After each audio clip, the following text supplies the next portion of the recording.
Opposite problem, it's very humid here. Oh yeah, you probably just leave your cigars out. I don't Guys, smoke cigars, but we're live. Go live, go Watch what you live. say. Watch what you say. Oh, The whole beep world can beep hear you. beep. What? Hey, yep. My would you 7-year-old sit still for a little while? I gotta fill my lighter. You're making me nervous. Dried out in my pocket this weekend. You're like a fart in a bottle. I don't know if any of you ever carried a Zippo lighter, but when they leak on your leg, burns. That don't sound good. Today we got Ben Sheets from Tree Talking Media, right? Yep. We're going to listen to that voice. He's got one of those voices for podcasts. Yeah, I got a No, girl's voice. Got a See face me? for radio. See me? I got a Right face there for with you. YouTube. I And then in the middle here we got Antidote of a Houndsman, Mr. Christopher Watson, and Yeah. we had Benny for a while, Benny is but Benny's here been somewhere. in and out. We don't know what's wrong with him. He's just How come I'm the small guy here? just Going because that's large. the way you are. Because Ben Going is like a large. monster over there. He's like a giant. I don't know Yeah. how to adjust him. I don't think I ever adjusted him before. You've adjusted all the picture frames before to match up. I can adjust mine. You can adjust them all. I've seen you do it. See, I can. I have make faith me. in you. I can be bigger than Ben if I No. want to. Oh yeah, there you go. Go. No, That's yeah. me. See how your whole picture did it? I But think that's you can just do me. it. You could do Ben. I have faith. You've done it before. Benny has such a big head, we have to scale him down. The only thing I've got is swap camera and program feed. Swap I don't know what'll happen if I hit it. Yeah. Worst you could do is Whoop.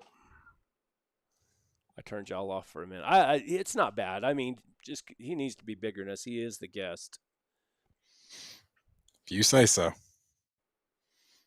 So where are you located at, Ben? I am in southeast Pennsylvania. Oh my gosh. I live between Baltimore and Philadelphia. Coon hunter. Yep. Do you do the competitions and everything? I'm not real big into it. I'm the vice president of my local club, so we hold 4 hunts a year. Well, a couple of those are double headers, so they're technically more hunts, but 4 nights a year we have, UKC hunts, and I'm usually at all those, and I go to some other hunts, but it's not something I really do a whole lot of. Hold on, Benny sending us messages. Benny says his first wife. My first wife hasn't been able to figure out what's wrong with me either. We should just turn this thing off and go home. Benny's not here. And Chris is muted. Chris has his mic off. Did I turn you off? Maybe I turned you off.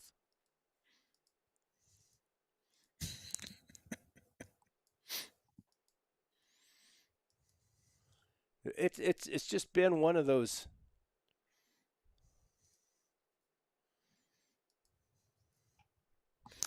The guest has muted themselves. That's what it says. I didn't mute you, Chris. It says the guest is muted themselves.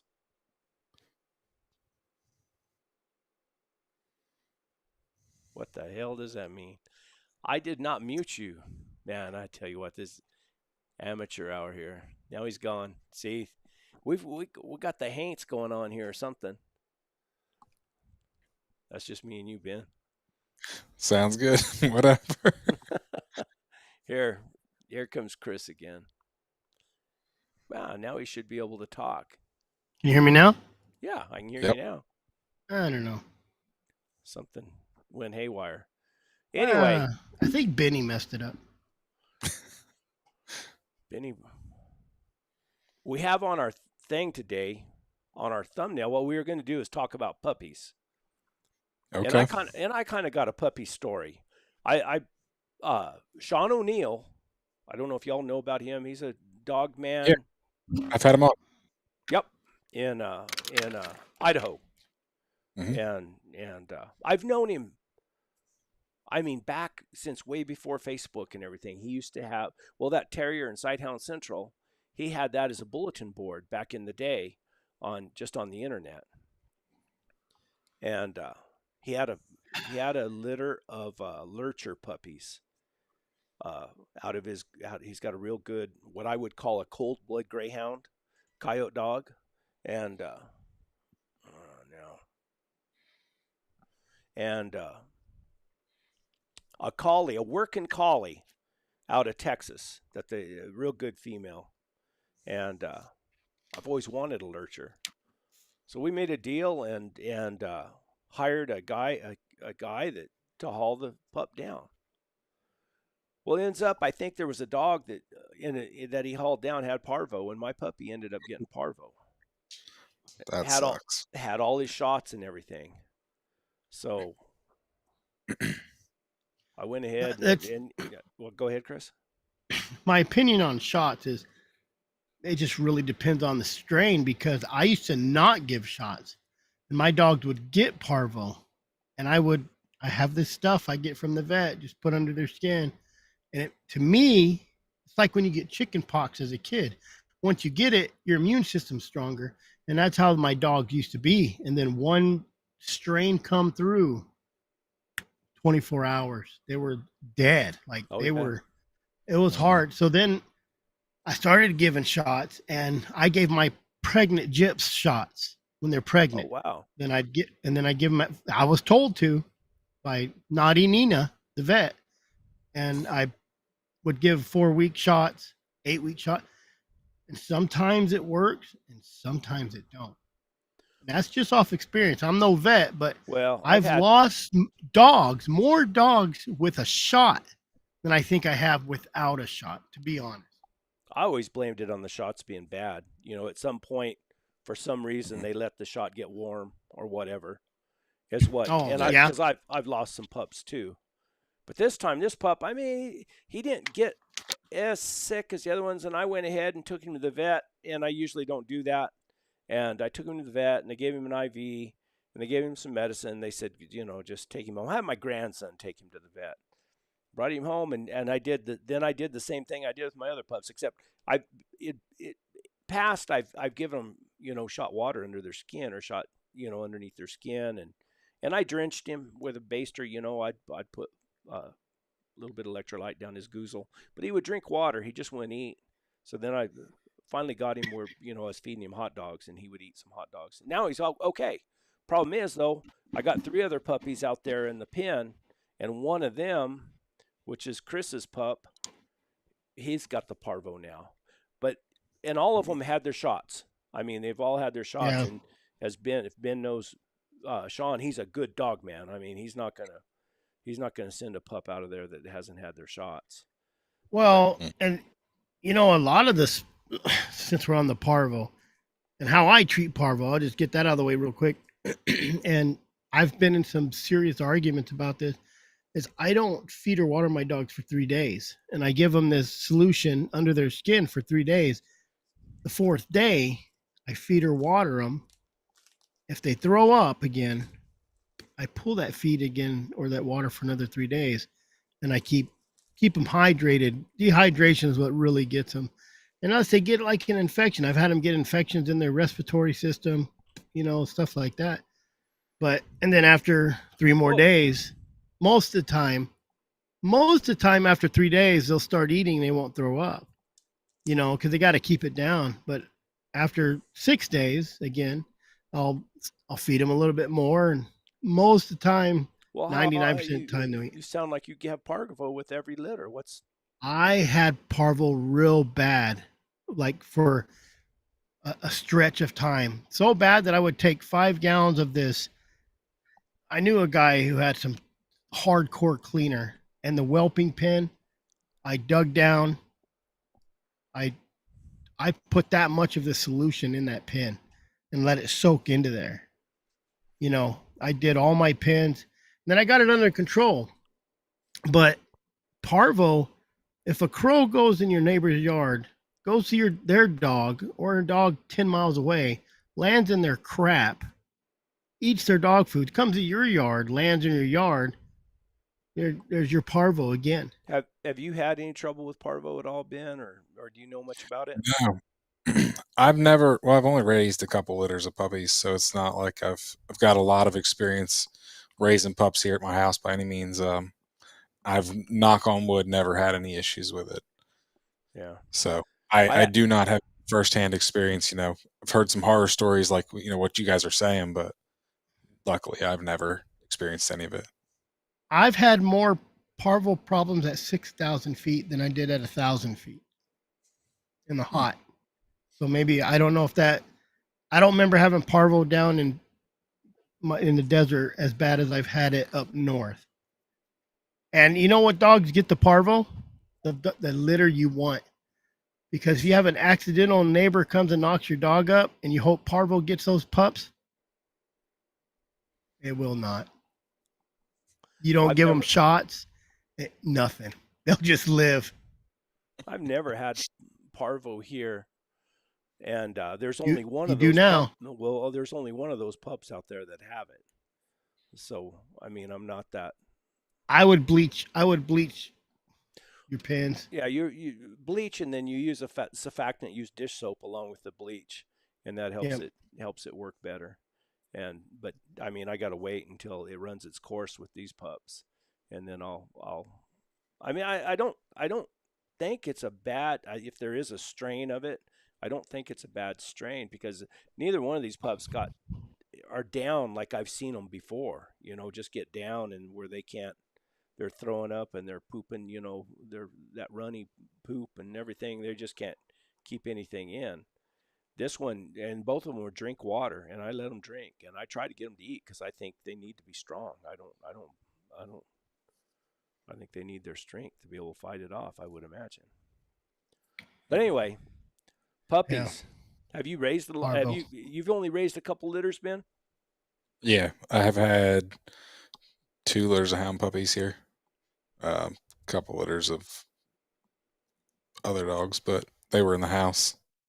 Just pet dogs. How about you, Chris? Have you raised a lot of pups? Oh yeah, I've raised my own pups for the last. I don't think I've got a couple pups here and there, but I think when you start your own kind of line, like when you start breeding your own stuff, even my dad has dogs out of my stuff.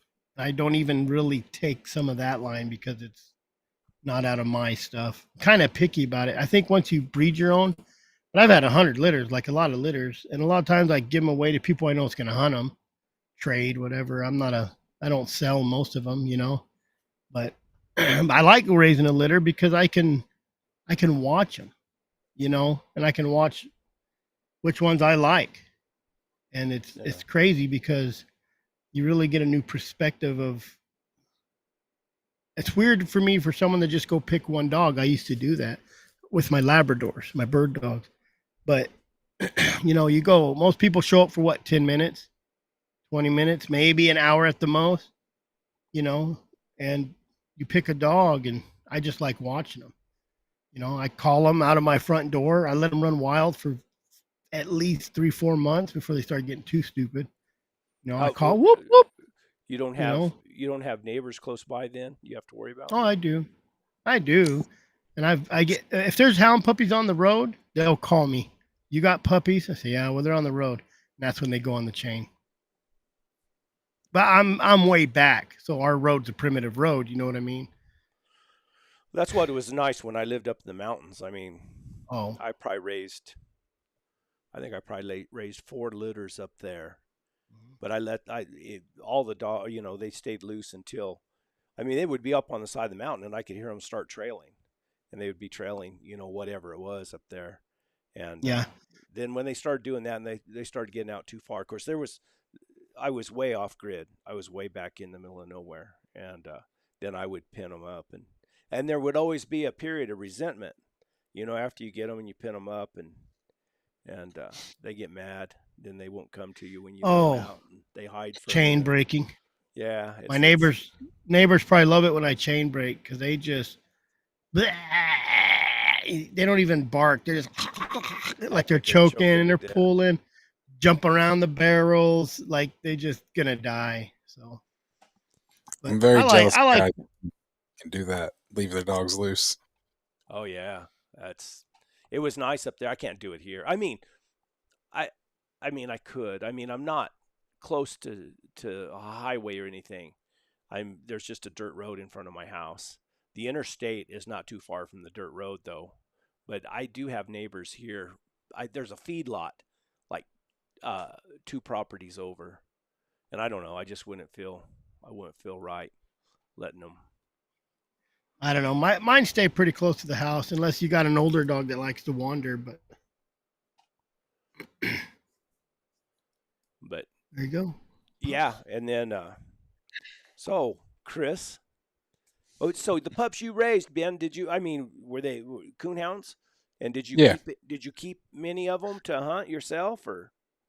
So the first cross was an accident. It was a male pluck got in with my leopard hound, Oh, and I ended up keeping one of them. Everyone swears he's a red bone. So if there you you look go. at my Facebook, Instagram, and you see this real pretty red dog, yeah, he's not a red bone. Um, and then the second litter, I had planned on keeping one, but I ended up giving the couple that I liked to friends.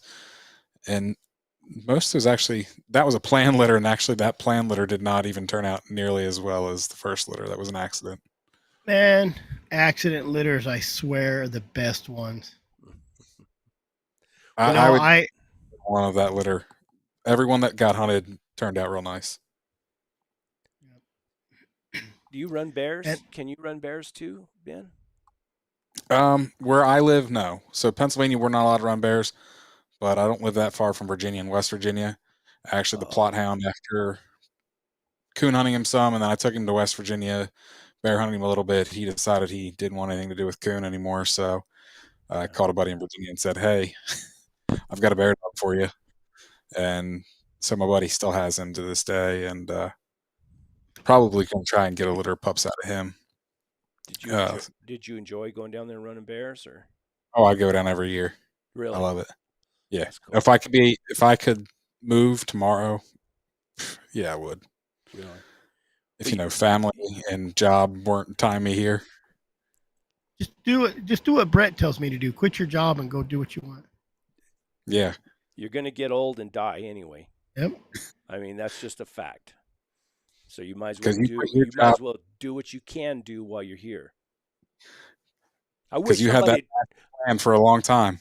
what's that? You had that master plan for a long time. No, I just started after I was 60. But I wish somebody would have told me that when I was younger. I mean, and Oh, I wish somebody would have told me that and me believe them. mm-hmm. But everybody thinks they got to I don't know. Just don't get me started on that. I just I'll talking have to a my I'll have a hell of a rant. I just talking to That's it. my kids. I said, why retire when you're 50 when you should go play when you're 50 and then go get a job? Slow down. Slow down when you know, like right now in my ribs, I was running a planer and the board came out and hit me and almost killed me, hit my back of my ribs. And here lately, it hasn't bothered me for 8 years since it happened. And now it's been killing me. Go get all your wounds out of the way while you're young and you can heal and I sit worked with a guy around. once. He went on, like, it wasn't hunting related, but he said he took an early retirement, like basically right after college. He just hit the road and kind of lived job to job and traveled for like 4 or 5 years before he ever Really? settled down. He goes, I lived a lot. I got a lot of life, in those few years, and I learned a lot in those few years. Traveling all around the entire country before I ever settled down. Man, I went to work. I had a scholarship too. I had a academic scholarship, if you guys can believe that.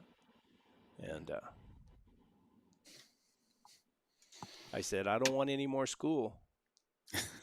And then I went to work, And then I'd worked for almost about 6 months, 7 months, and I still remember the location. I got that. It was a payphone. Of course, back then we didn't have cell phones or anything. Called to talk to my girlfriend. She said, I'm pregnant. So I got married and started raising kids. And that's when you have to work. Yeah. Should have hung up right then and went to another payphone with a different prefix. Speaking from the guy who's got more kids than how many kids you got? Like 18? 9. 9. Just 9. Just not. Yeah. That he knows of. That I know of. That is true. I'm waiting for that knock on the door message. Where were you? Where were you in 2005? Some 1990s. 1990s were a active year for me. Active. Oh, well, let's get back. Where we go down another rabbit hole. Get back on the puppies. See, this is what happens to us. We get to talking about whatever. Okay, puppy. Okay, Chris. Hey, there's Dylan. Dylan. Axel Miller, outdoors. Right? Yeah, it was an accidental litter. It was an accident. Let me tell you what. It just was. That Jip. That stupid Jip. Yeah, she enticed me. Yep. Corrupted you. Where was I? Okay, Chris, you got some puppies. What do you do with them? Give us some ages and do you have a program that you use? I kind of do. Started? I got a big whelping box. The top comes off, and when they're about 2 weeks old, man, as soon as they're born, my kids, I got those 2 little twin girls. And ever since they were 2 years old, I had a litter. They'd go just manhandle them. So that, what is that, Ben? You maybe know the neurological. Oh yeah. Whatever it is. And walking through that on his stories and reels lately on Instagram. Yeah. Becky Dwyer's supposed to come on and talk about it a little bit. I think Cassandra Davis talked about it a little bit, but they really get that because my kids those girls, I don't care if you don't have ticks and never seen one in your life, put your kids in a box, you'll find a tick. And it's always on your kids. But they'll go in there and play with them puppies as soon as they're born, and so they get that. And at 4 weeks, I actually start spraying sin on stuffed animals, and I let my girls play with them, and you get that little competition between them, So by the time they're 6 weeks old to 8 weeks old, they're doing little trails around the yard, And by the time they're 3 months old, I'm running trails out my state land, and then hanging it in the tree, so they get a little bit of that trailing, experience. And I get them the manners, because I call them, I'm like, whoop.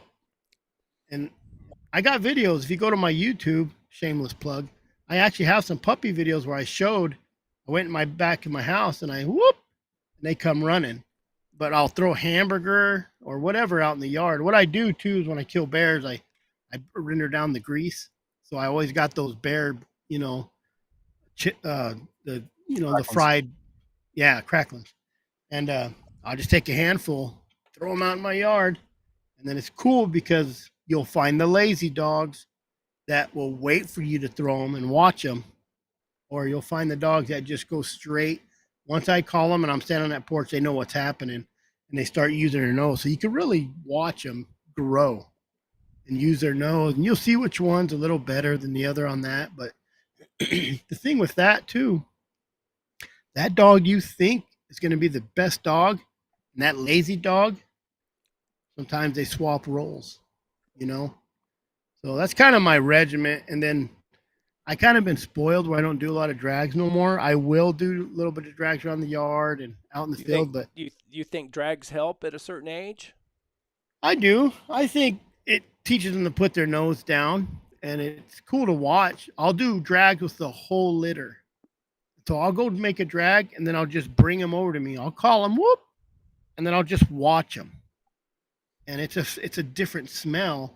I've been playing with them with either bear or lion scent on a stuffed animal usually. So I'll make that drag hang in the tree, and then you'll see probably half, if not more than half of that litter You always see those couple dogs that come over, put their nose straight down. And of course, mentally, you're going to watch that dog from now on, and they'll take it, and then the other dogs will kind of take it. So you can really kind of watch them, and then when they get to the tree, they know it's something you play with, and they'll look at it, and sometimes they'll go up and they'll see it hanging in the tree, and they get bristled up. They're like, "What is that?" And you go grab it, and then you play with them. You make it a game. That's what I do. I kind of make it a game. But I'm kind of spoiled to where now they're getting in their 4, 5, 6 months. You can kind of drop them with the big dogs. You know, they just learn off the big dogs. I remember, speaking of stuffed animals, I remember years ago, this was probably in about probably about 85 or 86. I had well, when was Oliver North? Does anybody remember Oliver North, the That trial? was 90s, Was 93, that right? 90s? Was that Was late? that 90s? Because I named it. Oh, this was before him. Because I had one dog I named Ollie. Anyway, I had an alfalfa field, and these were Airedales. And I decided I read, Elliot Barker's book and everything, and so I thought had Full Cry, plug for Jason Doobie with Full Cry, subscribe to Full Cry. I I got the training scent. I wanted to run bears, and I got the training scent out of there. And I got one of my kids, my girls were little, and I got one of their stuffed animals, and I'd drench that thing in that training scent, and then I'd go out there through the alfalfa field and make a little course, and then hang that stuffed animal up in the tree, tie it off with the rope, and then let. I thought it was Ollie, but I had to be middle 80, 80s. 89 is when he went to court for all that. Remember, they had him up on trial. Yeah, so it must So have that been was about 89. 89 right then, because I was watching that. I was interested in it. And that boy, he would just run that track just like he knew what he was doing, and he would just ball ball ball ball on the tree, and I'd wiggle that stuffed animal. I thought, man, I got me a bear dog. And I had a horse I rode at that time. I called him Huggy, Hug Cat. And man, I took off, and I had that dog, and I had a couple other things that were worthless. And I went up to man, and he hit a track, and I thought for sure it was a bear. And I finally got to him, and he had a big old rogue steer bayed up in the corner of a canyon. Track's a track. I didn't have any shocking collars or tracking collars or anything like that. But anyway, that was my I got my training line sense. from. The guy I got my line from said, let him run everything. Rabbits, whatever's in the yard. I always had a litter of cats. I feel like when I had puppies, I had a good cat, and I had a good hound training cat. She was just a yard cat. Come in the house, go out of the house. And she would, those, I would come home sometimes and be that proud, fur dad, I guess, where you come home and I hear them all barking. I go around the back and I got that cat in one of my cedar trees and all the dog. I had neighbors call me, oh, your cute little dogs are over here. Like when they're like 9, 10 weeks old, they chase a cat, the neighbor's cat. Oh, they're just treeing this cat in my yard. And I'm all proud of it, but I'm like, man, when they're 4 months old, that cat probably ain't gonna last too long. 6 months. Yeah. Exactly. But I usually put them on a chain around that time when they start really wandering out of the yard. Yeah. Brad, I have a question about your Airedales. Sure. I realize Airedales most of the time aren't bred to tree, especially today. But do you think if you got an Airedale that was from hunting stock today, would it be a better dog than back when you first started? Yes, I do. I think if you got one, I think it's Matt Tome that has those red line Airedales. And Mm-hmm. back in the day, John Henry had some, and then see, I had two females that were quarter Airedale. I had a bitch that was half Airedale and half Walker Hound, and then she Okay. was bred to Dog Eye Hoover that came from Riley Miller and went back to the Dale Lee stuff. And so I had Mm-hmm. two quarter Airedales. And I always say the same thing. If I'd never had any other dogs, you could go catch game with those two dogs. They Mm-hmm. ended up having cold enough nose, not like the hounds I got now, but cold enough. And they treed good. They were smart. And they really, you could handle them. They were easy to handle, easy to break. Yeah, I think a guy could, maybe not. I think up in the better trailing conditions, I think a guy could get some of those better bred Airedales. Used to be a guy in Arkansas, Wachita. His name was Al Fowler, Wachita Airedales, and he had some good hunting, a good hunting line of Airedales. So I think, yeah, I Okay. think if you got into the right line, Hmm. you could do Do you good. think social media's helped out with training? Like, you got a lot of places to go now to say, hey, how do I train this? Or you got a lot of people you can contact now more than 20 years ago, where you can say, Hmm. hey, how do you do it? How do I do it? And then, of course, the breeds probably got better. And Well, you think like new training tips and agendas and well, helps out. I know I'm going to have opinions that probably I I mean I think you take your dogs, you put a good handle on them. You know, they know what no means. They know when your voice is when you know, hey, you got that old Yeah. rough voice. Hey, that's bullshit. Get back over here. And you spend enough time with them on the ground, going through the country when you're free casting, and like they're young. The only no nos for sure for me is coyotes and deer. Elk. I don't have to worry about that. But out here in the desert, it's coyotes and deer and javelina. And now javelina is hard. I've had a hard time getting them broke off that. But most of the time they, I you break them off of running that stuff fairly easy. And I've spent a lot of time. I bought gauze, scent. I did just about everything everybody did, and a lot of things that we're not supposed to talk about to train my dogs. And now, like I went out, I had a kill the other day, and you know, dry, terrible conditions. I don't I don't think people realize just how tough some of the conditions are in this area. I mean, there's a reason why I don't ever bump into another hunter. I mean, and besides, we don't have a whole lot of lions, but we got some. But it's really hard conditions, tough conditions. Anyway, I had this kill, went up there, supposed to be an overnight kill. I had some young dogs, had female dogs. We trailed around a little bit, never could get it sorted out. Went back the next morning. I told those young kids, I told those young boys, my grandson and a kid that I gave some dogs, I said, you guys need to be back here tomorrow morning before daylight, and you might have a chance catching this lion. She might come back to this kill. She'd ate quite a bit of it. Well, I went back before daylight the next morning and got there, and she come back to that kill, and she'd moved it up the canyon. She got it and moved it, and we trailed until about, I don't know, it was probably 9:30, but by then it was already 85, 88 degrees. But and these dogs, I mean, of all the things I've done, I can't say that I've really trained most of them. They trained by being with other dogs that trail. But I had 8 dogs out there. I had 7 dogs that were working the track. I had 6 dogs that were opening up on the track. And I only had 1 dog that really didn't participate. And he's probably the best bred dog I got. He came from a guy down in West Texas that catches tons of lions. But yeah, and I was kind of proud of that. You got that all those dogs opening and working the track. The dog that wouldn't open on the track was out of Cody King's uh, Ricochet dog, one of the best bobcat hounds around. He's a good dog, but he's not very vocal, and he's never been on a lion, so he really don't know what's going on. But yeah, so I think you put a handle on them and you take them through good country and give them the opportunity on the desired game, and oh, it's always nice to have some dogs that are already trained, so you can so they learn from them. I think that's probably the easiest way. That's Hmm. me though. I don't catch a lot of lions. I mean, I just don't. Not like some of these guys. I mean, of course, I don't ever travel very far, but Yeah. there you No, go. I'm pretty similar with even starting my coon hound puppies. It's they might see one coon or two, but after that, it's just hunt them with the old dog till they start figuring it out, then single them out.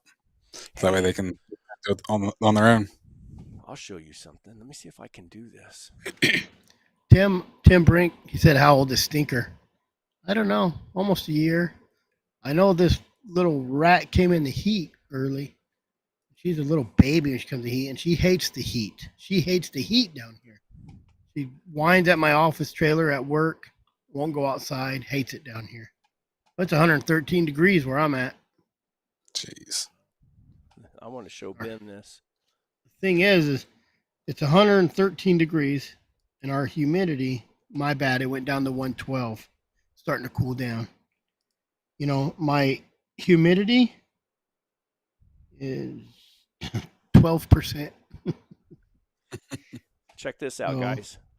Look at these tracking hounds.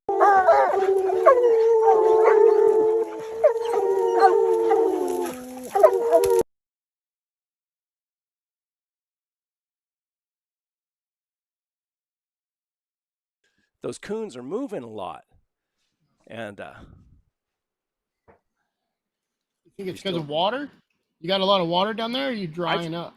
I've seen several dead on the highway. I think they're rutting or something, whatever coons do. Oh, well, what's their gestation, Ben? It's not that long, but heck, I don't know about Months? down there in the desert, but I know up here they rut in January, February.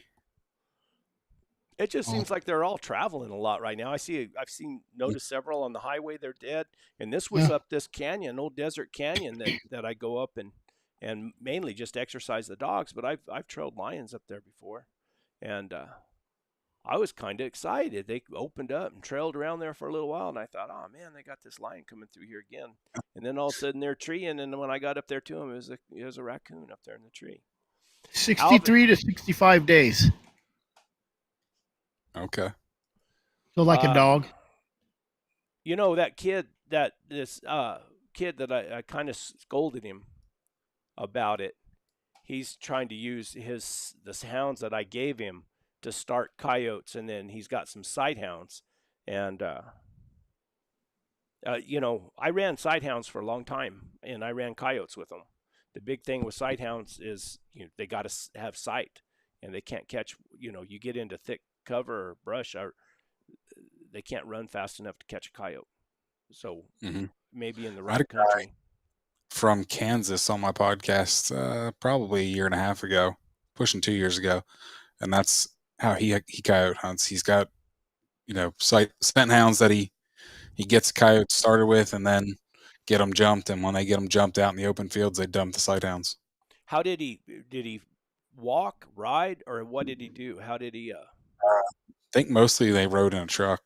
Just rode in a truck. Put the dog, put the scent hounds, and probably casted them into a thicker area. Try to push the coyote out into open country. That's what I'm pretty sure he said. Yeah. I like how Ben says, I had a guy on 2.5 years ago, and he remembers it. Ben says, I was on your show, and I'm all, when was this? Then I asked Brett, hey, Ben was on our show. He goes, when was this? So much going on. Most of them. Maybe Nick. Maybe Nick was trying to hog up that whole time when you was on. I don't know. Blame it on. Well, actually, it kind of relates to the reason you asked me to come on here. We talked a lot about media, and you guys talked about coming to automotive. We just talked about that again. Brett says, should we go to Automotive? I'm like, gosh. Yes. Come on. Let's go. I'll see you there. 1,800 miles. Or a plane. You don't got to drive. Brett said that too. Oh, no, I'd fly. I'm not going to drive. Take my motorcycle. Like there's an airport, like, I don't know, hour and a half, 2 hours away. Yeah. Something like that. We could just bum around everybody's house each night and eat dinner and stay. If you stay late enough, they'll invite you to stay. You're like, oh, well, heck, I'm already here. My wife asked me, she said, my wife asked me, I said, do you think, I said, what about Autumn Oaks? I said, I was thinking about going. And she said, well, where is it and when is it? I said, well, it's in the Oaks and it's in autumn. So Labor Day weekend. Richmond, Indiana. I didn't even know what it was. I think they were talking about it. I said, what is that? But the coon hunting ain't real big back here. Yeah. Everybody always asks me, like, man, where do we go for some coons? Where do we go? You know, and down here where I'm at, I could take you some phenomenal coon spots, but this time of year, rattlesnakes, javelina, It's dirty. Well, rattlesnakes is what's bad down here. I went to a place where that lion was, and I've been down there years ago. And I tell you what happens is it's close to the river. There's a lot of game in there, lots of javelina, and there's lots of deer. And but when it starts raining, we start getting our monsoons, and it rains up in those canyons, and then those arroyos run down those canyons, washes all those snakes right down into the river, and then the snakes come out of the bosque, or what we call the bosque right there's, I mean, thick with rattlesnakes. I mean, scary thick, because they all got washed down out of those floods, or out of those, those arroyos. This ground doesn't hold water. I mean, if we get one of those little monsoon rains come in and it dumps and it runs, these arroyos will run water.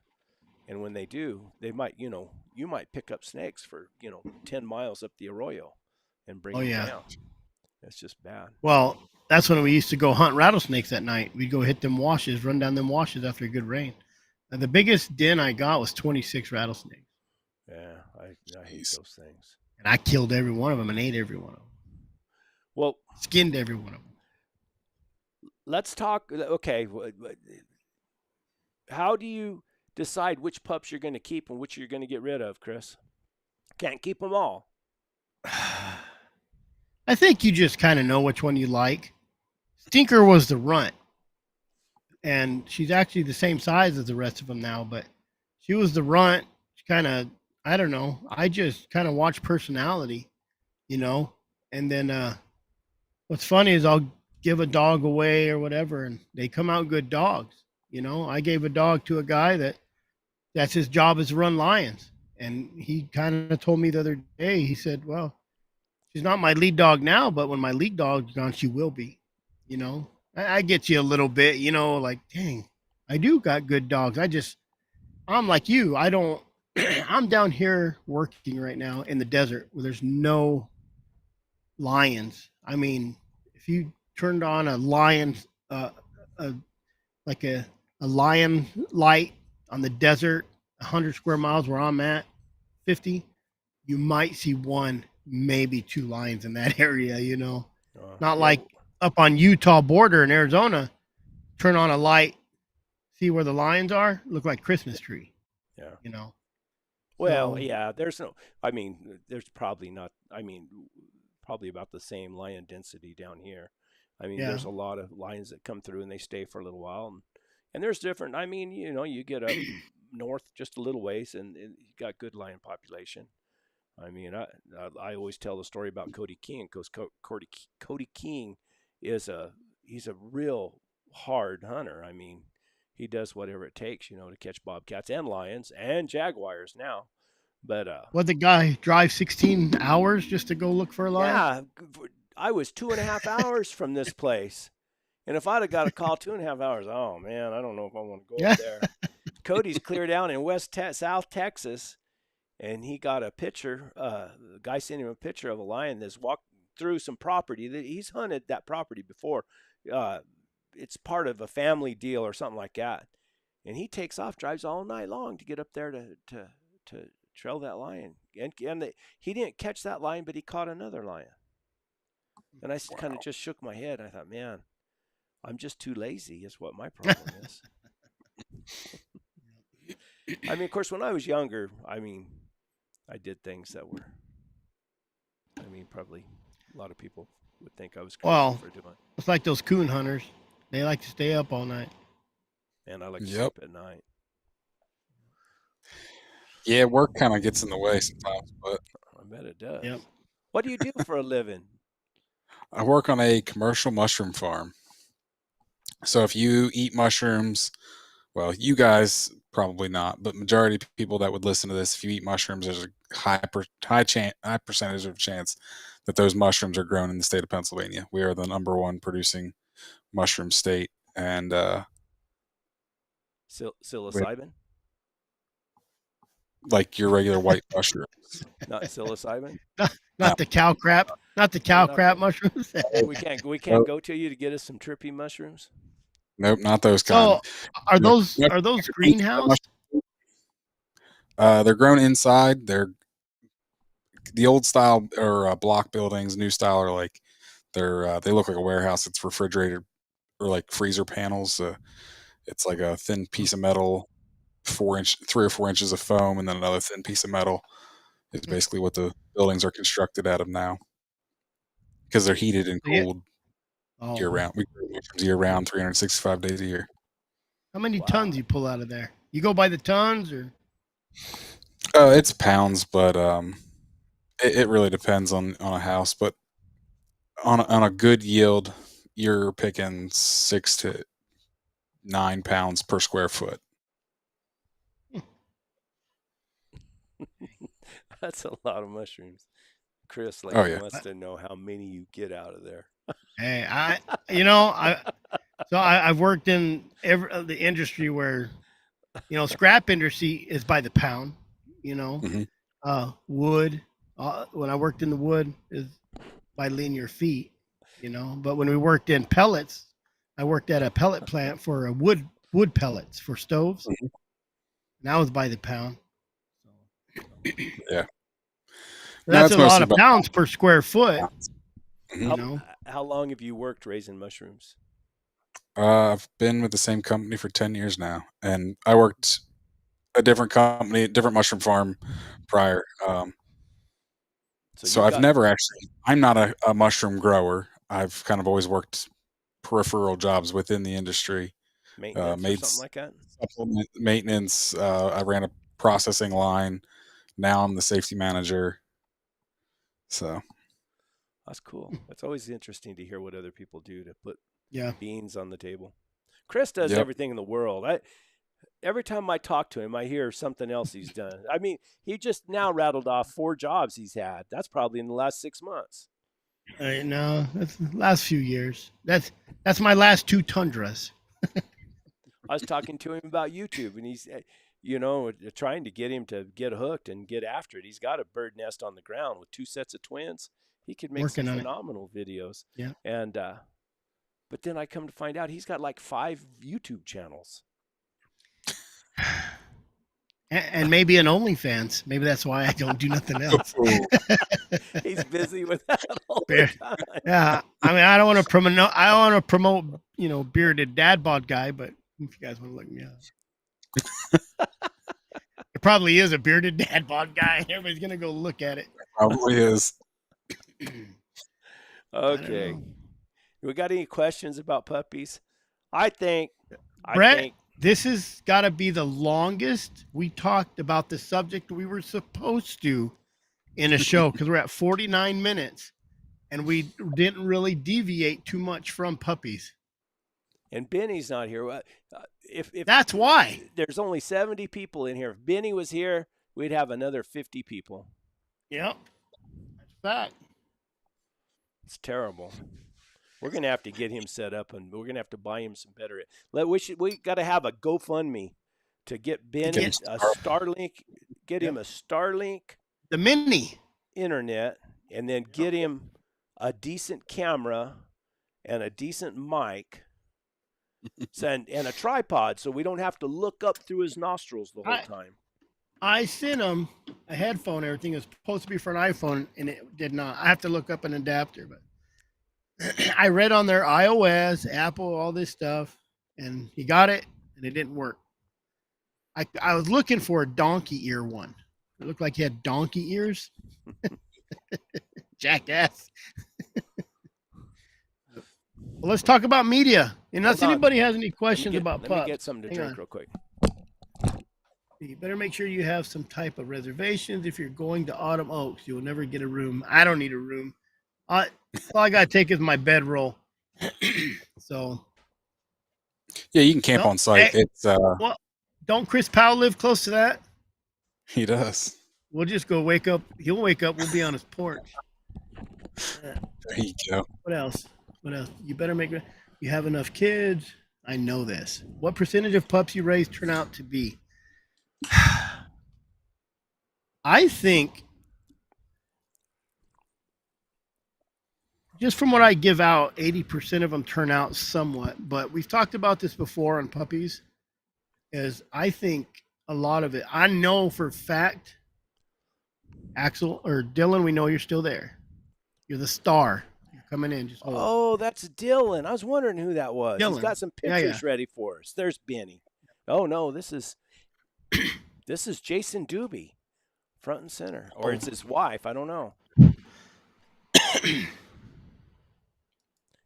It's his wife. We got you on.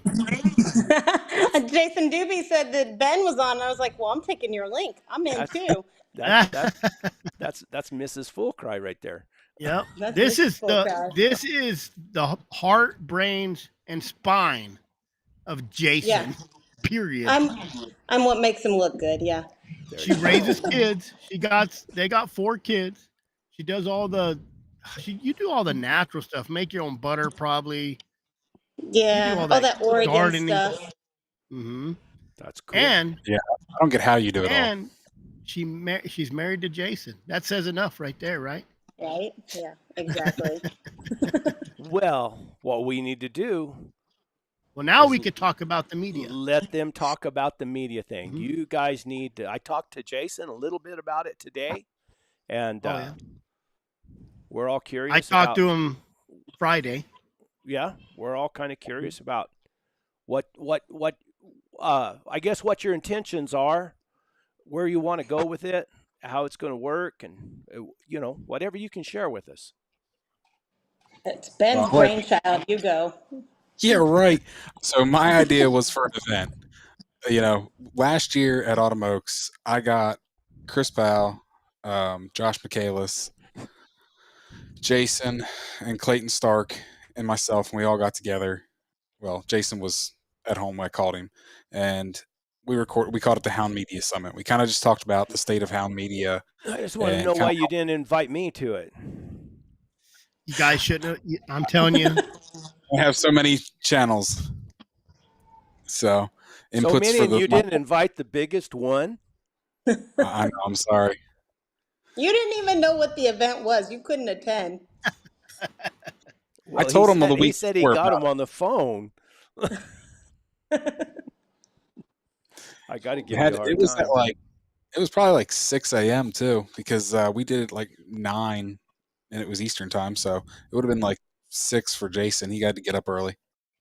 Yeah, it was early. I remember he set the alarm and had not nice words to say about that Saturday morning wake up. Well, he was in a good mood when he got on the call, so. This is why I don't trust you. He's in the background like, shut up. But no, that's kind of where the original idea was. And then me and Jason were talking about if we were going to do it again this year, because hopefully, supposedly, he's supposed to show up. We'll see. I haven't booked him a ticket yet, but I'm sending him. Okay, good. And so we were talking about it, and then I was like, well, what if we got an event to kind of educate hound media, guys creating hound media. So like the guys that are creating, podcast, YouTube, that are writing articles for Full Cry, none of us, I would say none of us, including myself, are trained in any of these fields, photography, videography, writing, And so what if we had professionals come in and actually kind of teach us how to do a better job of this, whether that's telling a story through video, whether that's writing a story, composing that story, whether that's, learning photography and learning skills that are not necessarily equipment. Yes, I run a pretty expensive camera, and it makes my job as taking a photo of a dog a whole lot easier, but learning the skill behind it, is a lot of it. I had a crappier camera starting out, and I learned a lot with that camera before I upgraded. So there's a lot of skill to be learned in, the exposure triangle with photography. With video, there's a lot to learn about the editing process and how to ramp up the speed or slow down the speed through music and through your edits and all that stuff. And so that was my idea, was like, why don't we have somebody in the outdoor industry that can teach us how to do this better? Because there's not a lot of people in the outdoor industry coming to tell our stories. We tell our own stories, and we need to do a better job of it. And so that's why the idea for the event, I sent some surveys out, got some feedback on kind of what we, we had some questions for people like, if they would be interested in this event, what would they be interested in learning about? Like I said, photography, videography, post, editing, post production, podcast, and then we asked like, would you want this to be a standalone event or tied to a major coonhound event? We asked what people would be willing to pay for said event, and I gave some like price ranges, and so a lot of that gave us some really good feedback. You know, surprisingly, I kind of figured most people would be like, "Oh, tied to a major coonhound event," because we're already there. But actually, I would say the results were over half the people said they wanted a standalone event. You know, people are willing to pay a little bit of money for this. Not thousands of dollars, but a couple $100 to be able to attend something like this. And the people that I sent these to are all people that have a podcast, are writing articles for Full Cry or other magazines. They have YouTube channels. So these are guys that are, well, I say guys, people that are creating hound related content. So that was where my idea and my focus was at first. And then I got a text message from Jason, call me, and it was like 9 o'clock at night, East Coast over here. Me and my wife were watching a movie. I'm like, okay. She falls asleep. It's almost midnight. I was like, well, trying to get a hold of Jason during earlier hours of the day is a lot harder. So I was like, I'll just call him now. Well, apparently him and Danny were on their way to Idaho, and I got told they do two things when they get some time together, and the one is make businesses, and the other is make babies. And I was they've going to say, well, they got and a lot of Jason kids, so we and can kind of guess. And we are full on kids, so So there's only one thing they do now. so make businesses. And then I was voluntold that I was already signed up, and this is where I will default to Danny because this is her brainchild. yeah, he didn't call for 3 hours, so automatically you're on the board, right? Apparently, So we were on our way to Idaho because we went to Idaho back in March, and I drank too many gin and tonics and bought a hound puppy that we had to go pick up. So off we went. And so we were on the road and we were talking about, we're almost a full year. This issue is a full year of us owning Full Cry and what we've learned and where we want to go with things. And we started talking, I've joined like the Dog Writers Association of America and the Outdoor Writers Association of America, but none of them really fit the niche of uh, the hunting dog world. Like in the outdoor world, it's kind of like on the fringe, and in the dog world, it's really on the fringe. And so, trying to network and find the content and just bring hounds up to the next level because, and I'll be the one to say it, we're not competitive with what the gun dog guys are doing. I mean, you look at Gun Dog Magazine, you look at Project Upland, you see the picture that they're portraying out there and how they're presenting themselves, and we aren't there, like getting the photos for a magazine at the quality that I want and getting the writers that have the stories and the content and know all that yet. We're behind the times. And so we started talking about, wouldn't it be great if we could just create an organization for not just that, but all hunting dogs, because the bird guys, yeah, a lot of them have it going on already, but there's so many of them, and they do bring that level of expertise into this. And you got the terrier guys, and you've got the sight hound guys, and I would venture to say that they are right there with the hound guys, if not maybe a little bit quieter because there's less of them than even hound guys out there. And so we thought, well, instead of these outdoor writing organizations, let's just make this all content and all hunting dogs, and that's kind of where we got to, and that's where we started. So, do you really believe that it is the quality of the content, or do you think that because of what we do, there's just not that big of an audience out there for it? I think that we have not presented ourselves in a way that makes the common public interested yet. How's that? Well, okay. Well, so what? I mean, we might be getting into the nuts and bolts here that shouldn't be talked about, I guess, at this point. But do you think by having a professional come in and instruct us, then we would do better at uh, showing our sport to a broader audience. Absolutely. Yes, I do. So how Because think about it. If you think about it, most of the people that are interested in hunting, and you talk about bow hunters and elk hunters and all of these guys that are not into big game hunting or predator hunting, they all totally support hunting. But what you'll hear is, well, we're only interested in hunting for meat. Well, I've eaten mountain lion. You've probably eaten mountain lion, I would guess a time or 12.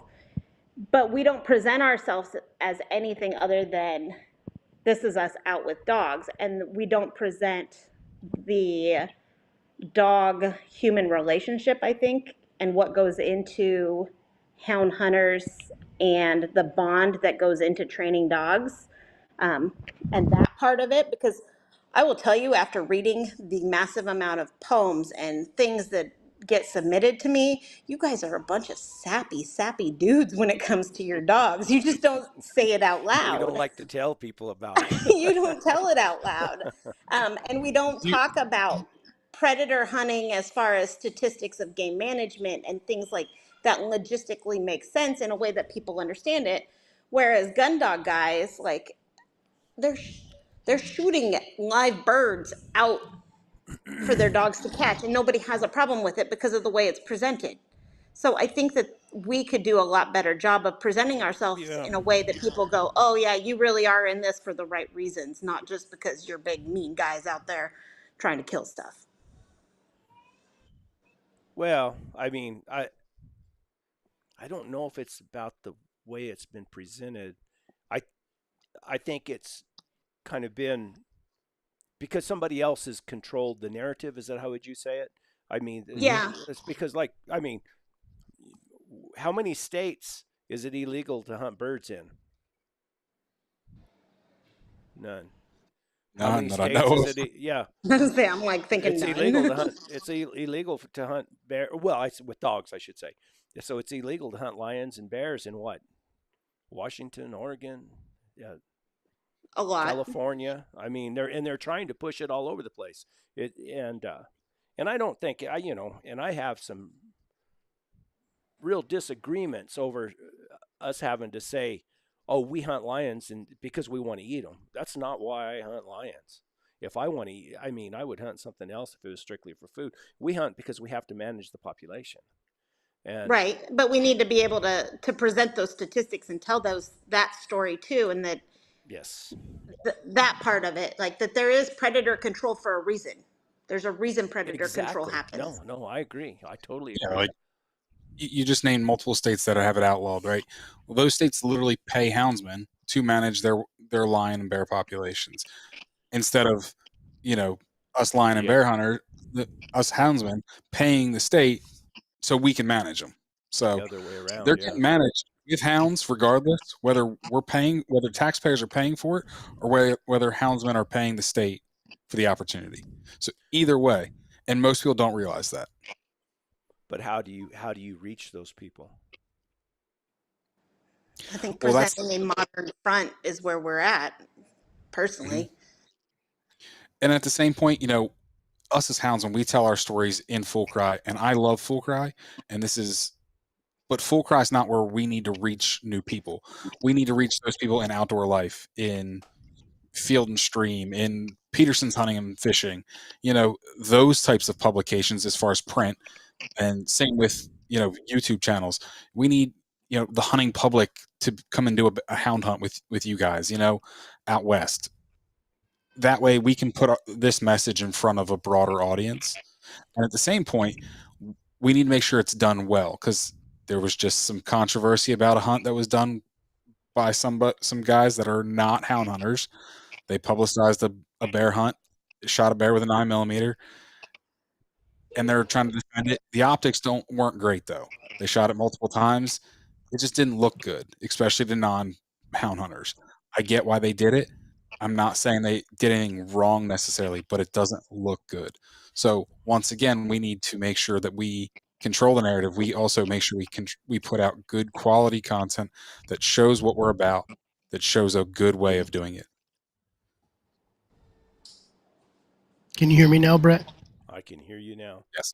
Yeah, I was muted before or something. I had to log out. Well, Jason, I can tell. Get- Go ahead, Chris. You've been going. well, before everybody gets bored to death of the media stuff, Jason was kind of explaining, and correct me if I'm wrong, that it's not just media. It's kind of like a network, kind of classifieds to find writers, to find videographers, to find people who want to get into it, right? That's kind of another part of that idea.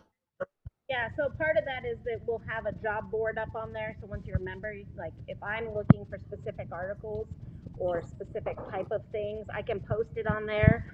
And that way it allows, for freelancers to know where to go and to search and to seek those types of things out. So. No, I mean I agree. I just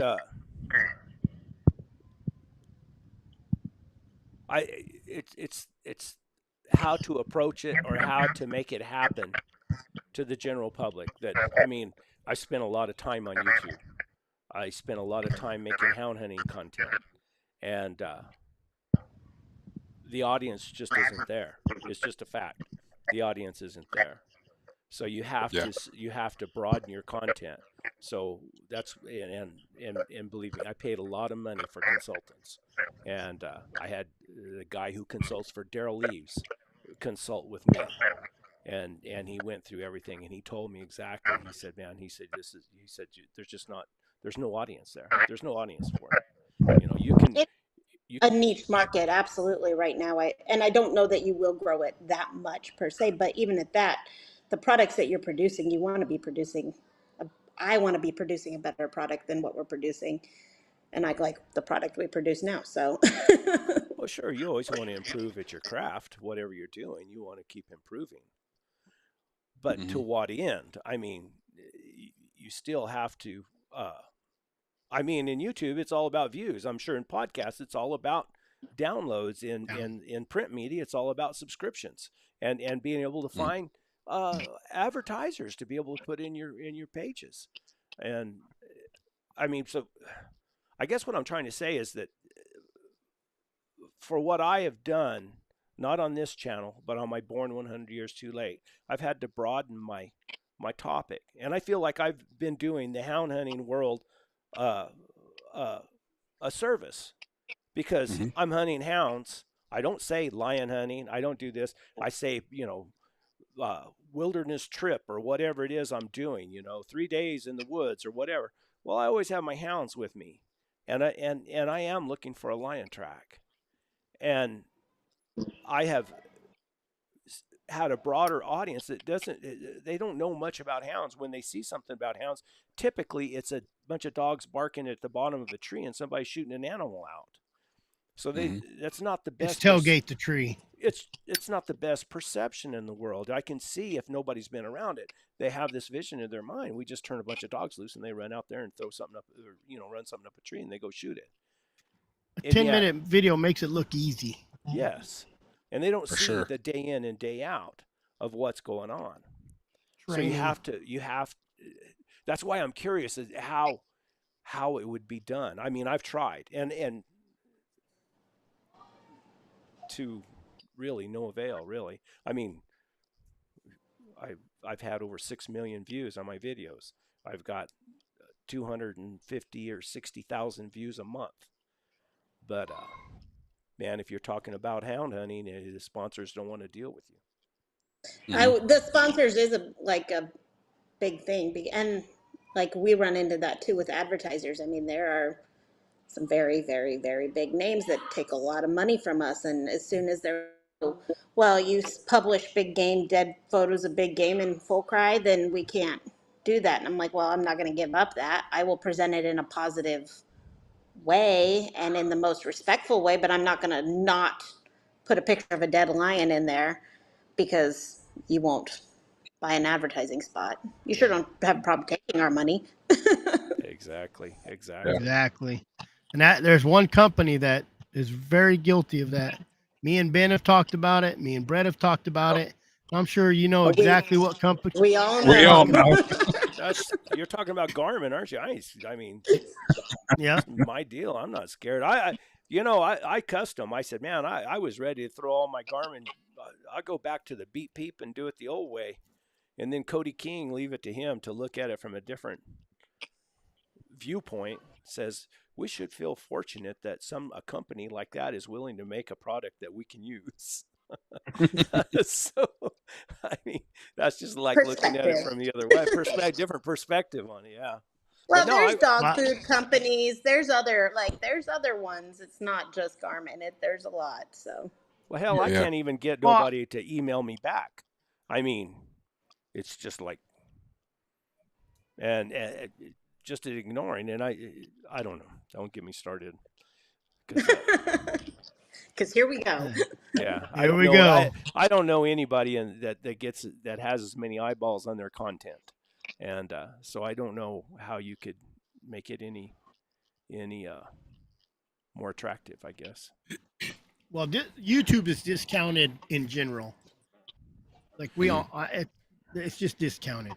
To You know. to those people because, but let me tell you what, YouTube pays me, and they can say whatever they want to about YouTube, but YouTube sells advertisement on my videos, and they give me a 45% split, and and it's not bad. So that's Yeah. now I would rather get 100% by saying, man, I feed blah blah blah dog food. It's these people support me and they support hound hunting, and I think we should support them. And I can say that about Value Pack. I wish I could get it here. They did support me for a while they had a distributor in this area, but I can understand them not wanting to support me if they don't have a distributor in the area. But I am fond of Value Pack. OnX Maps. OnX Maps, a really, really good company. They support us. Olight, they support me too. Yeah. So I mean, there's some good companies out there. I for think sure. also I think we're thinking about that stuff, but there's such a broad, a lot more broad outreach to sponsors that we don't think about. All these people, all these people on here, I'm sure they drink Dr. Pepper, they drink beer. It's that stuff you don't think about. You think about dog food, collars, but there's so much stuff these people use. Hiking boots. If you think about Valvoline oil, we all driving trucks. I think a lot of times we get stuck in the advertisement as, oh, we need dog food or we need, flea and tick or heartwormer. But really, there's such a broad. And I think I was talking to Jason about it would be kind of cool to have a little group. And I think Jason was talking about too, is kind of bringing sponsors in and having even a broader spectrum for the sponsors to look at and say, listen, we got all these people you can advertise with, Maybe So, it's part of, if we were to have an event, we're kind of basically just mirroring a lot of outdoor writers and other media associations and what they're already doing. And what they do is they have companies that join their associations as well. And those companies, the whole reason they come to the events is to find people, creating content so that they can then utilize it for advertising. So Toyota wants to make a new ad and they want to advertise to houndsmen. Well, they're going to come to somebody that drives a Toyota and say, all right, I want a good quality 30-second video featuring your Toyota in the, how you use it in the woods. So that way we can put an ad on Brett's video because, we've got this ad sec, we're going to pay for ads space on Brett's video. We want to be able to have a hound video. So that's why they come to these same events that we're coming to them to network and work together and learn something, but then they're coming to them to find us so that way they can create content. And by also having it all hunting dogs, while those companies might not show up for the hound guys, they're going to still be there. So then we get to rub shoulders and they get to learn who we are as well as the bird dog guys. So they might not show up for us, but we're still all getting to mingle and network together. See, that's where I suck. Is that I don't rub shoulders. I don't like people. He called. Most of them don't. I'm kind of I carry my camera and kind of a solitary guy, and I don't Well, go to events. I just haven't done it in the past, I guess.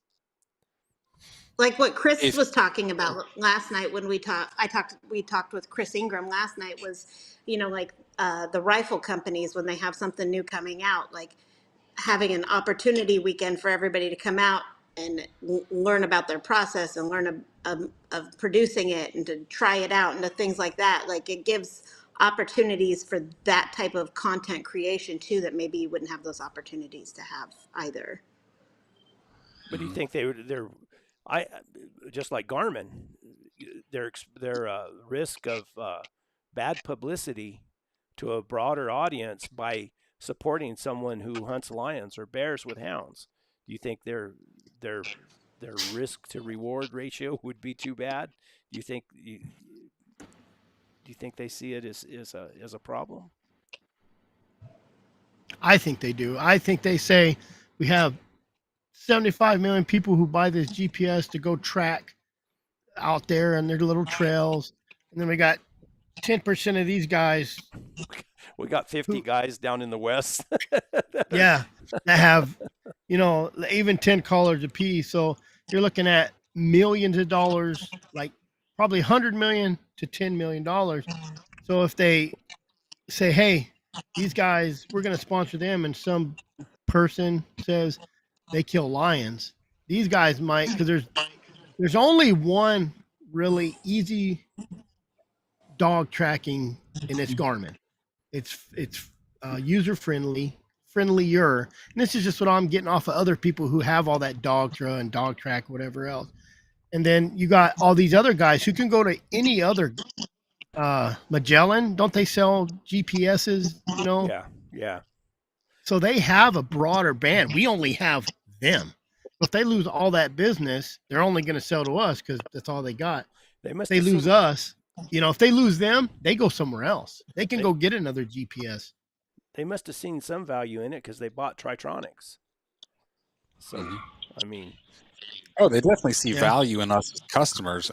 That's sure, and they've built literally tailored to our needs. But they don't. I feel like it's supporting us in any way. I feel like it'd be. Go ahead. Well, I feel like it'd be like Dare supporting dispensaries. It's legal, but you don't want nobody to know you're doing it. It's kind of a hush hush.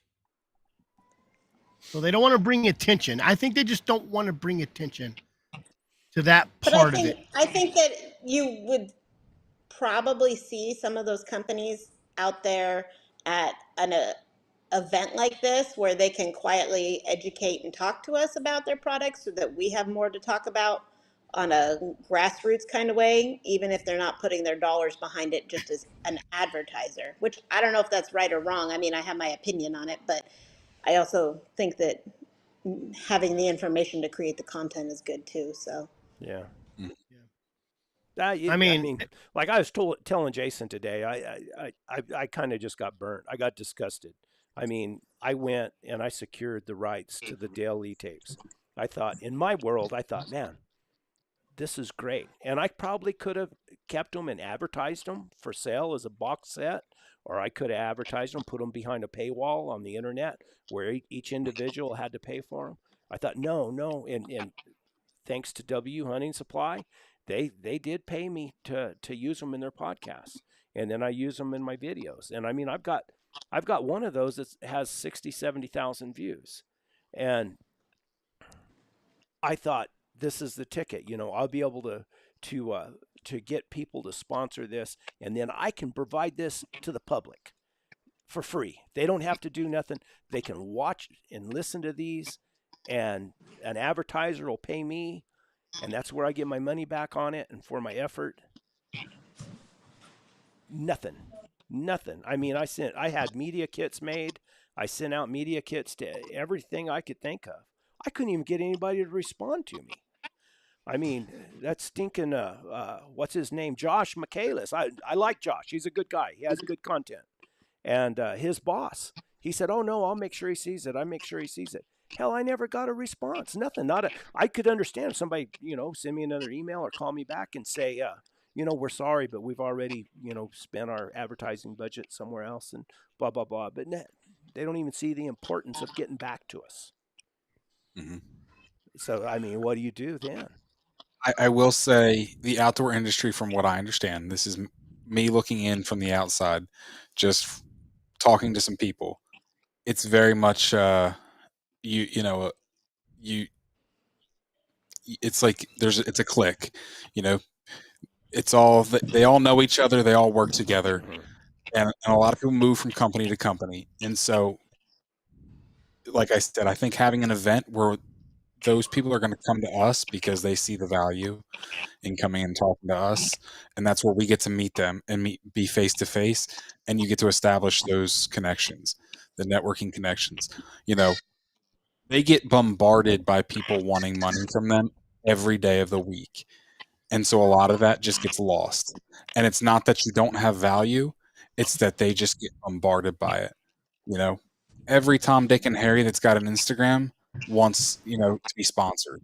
So, or every guy that's got a hunting, YouTube channel wants to be sponsored. So actually meeting these people and saying, "Hey, this is what we do, who I am," actually gives you that face to face time. And I think that's what's going to set it apart, and that's what's going to actually translate to guys being able to work with brands. And I don't think that they are completely against all hound hunting and all big game hound hunting even. I mean, if you look at, like, I would say right now the best presentation, I believe, outside of you, Brett, outside of you, of hound Presentation? hunting I don't do a presentation. that you're seeing. I mean, Clay has been going over to Meat Eater, has brought a whole lot of that in. So, and they have a, like Case Knives is still working with them and things like that. So I don't think it's everybody. I think it's just small doses of just getting the public used to it, maybe. Mm-hmm. No, So I you want think to use Clay. this. You want to use this media to kind of let everybody know, hey, we're here too. We're the redheaded stepchild. We can still do our chores. Hey, Like, hey, We no can still offense, do our Red. chores. Or I, no, no offense, Brett. well, I mean, and we're talking hounds, but like the terrier guys, the sight hound guys, like there is a whole lot more hunting dogs than just our niche. Either the deer doggers, I mean, there's a whole list. So Even those Mhm. beagle people, those beagle. beagles, yeah. How'd I forget those? There's like one every two houses when you go to the Midwest. Oh, Missy's on here. She's gonna pipe up. Hi, Missy. Well, and I think it is a touchy subject. Like you said, Washington, Oregon voted out bear and lion hunting, so that's kind of a bad word. Lion hunting's kind of the top bad word. The majestic animal you're slaughtering. So We I think talked if about this at the Oregon United Sporting Dog um, conference this year. I think that in the '90s there was just this like giant whiplash. Let's get rid of it all. Let's get rid of it all. And I feel like hound guys went underground at that point because it's like out of sight, out of mind. But I think that we're in a different era in a lot of ways, that the dust has settled on some of that crazy, and that people are, well, we're still crazy, but I think that in general, it's time to like be like, okay, instead of just being underground about it, now it's time to represent ourselves to the public, if that makes sense. yeah, we got to bring a different view of what we were, because it Exactly. started with the trappers, and that they unglorified trappers and made them just horrible people, and then it kind of moved into the hounds, but okay. Here's, for instance, we just started talking about this media stuff, and our eyeballs went down from 70 something to 56. Yeah. You But can tell it's guys not are a like, I'm it's tired of this. talking that I don't I know. just wanna hunt. Yeah. Yeah. Well, I don't think these people understand how much it does affect them. Just us Mhm. being on here talking about it, because even if you had that sort of, a little alliance, the media thing, people should be involved in that too. You know, just the Well, normal Joe. I mean, I think there's a large group of hound hunters that think there shouldn't be. We should live underground. We should just not say anything, not let anybody really know what we do, and how to When side you up, hide, everything. then it's easy to take things away because then they don't think it's relevant. Well, that's true too. I don't know. I mean, I don't know what's right. I don't know, what'll work. I I don't know. I don't understand. I just know that what I did my first interview in 2013, 14, maybe something like that. And then I drove all the way to Tennessee, and then I got all the YouTube, or all the Dale Lee stuff, and then I got all of Bruce Kennedy's stuff, and I made it all public, and I sent emails and media kits out to everyone I could think of. Never got a response. Nothing. W Tough Well, Hunting niche. Supply, and the only reason I got Olight and them is because I changed. I broadened my subject matter. mhm. So No, Danny said, I think Clay and Brent Reeves have really brought a lot of hound hunting mainstream by, with me being part of Meat Eater. And I think they're changing the narrative just among hunters through education. A lot of hunters, non-houndsmen that hunt, hunters that are non-houndsmen, you know, had either a negative view or didn't have really a view either way. Like they were, just pretty non-committal on it. And I think Clay's done a very good job of educating people and showing the importance of it and what we do in a positive way. And I think right now with that, like I said, I think now's the time to step on the gas and back that up with people that can provide content that backs that same narrative up, that we are important, we do serve a purpose, what we do is needed. And so so but what how is that done? That's what I guess I'm getting at, is how is that done? it's done through all forms of media across all form, trying to, like I said, network outside of our own ranks. You know what I mean? Right now we're sitting here we're all houndsmen. You guys have hound YouTube channels. Danny has a hound magazine. I have a hound podcast. We need to break outside of talking. We have an echo chamber right now. We need to break outside of that echo chamber and talk to the masses. But at the same point, in order to get noticed by the masses and noticed by those bigger companies, like I said, I think that's the point of the alliance is we network with the bird doggers. We have these events. We get companies coming in, and that's when we talk to them, and they get to know us, and they get to know what we're doing. They get to know what we're about, and that's how we take our message and we can push it outside of our echo chamber. Squeaky wheel gets greased kind of theory. Well, Kind of. he's saying to broaden your, I mean, broaden broaden your audience. Try to broaden your audience, trying to get you, instead of just preaching to the choir. You're Yeah. you're reaching Yeah. other people. Like I said, That's I have an article in Full Cry that's about to come out, and I will continue to write for Full Cry because I love the magazine, and I loved it before Danny and Jason bought it. But at the same point, that article is going to get read by houndsmen, and it's about a hound. I mean, but at the same point, what we need is those types of articles that are in Peterson hunting. We need those types of stories told on the Pursuit Channel, the I don't know, whatever else outdoor television there is these days. You know, these mainstream outdoor personalities that are on YouTube. We need them to be getting buying into into our message and them going on hound hunts, so that way we can once again keep pushing that narrative that we are needed, we are doing a good thing, this is what we're about, to reach more hunters. And and then once we reach more hunters, then we can then push beyond hunters and the general public. But I think right now, educating other hunters that what we do is needed and valued, and we're not just a bunch of yahoos out here in the sticks driving around dumping dogs out and shooting Hillbilly every critter rednecks. which we are kind of hillbilly and redneck, We but are. but we are but at the same point we are doing something that's needed, and we're not a bunch of idiots. We do there is a purpose.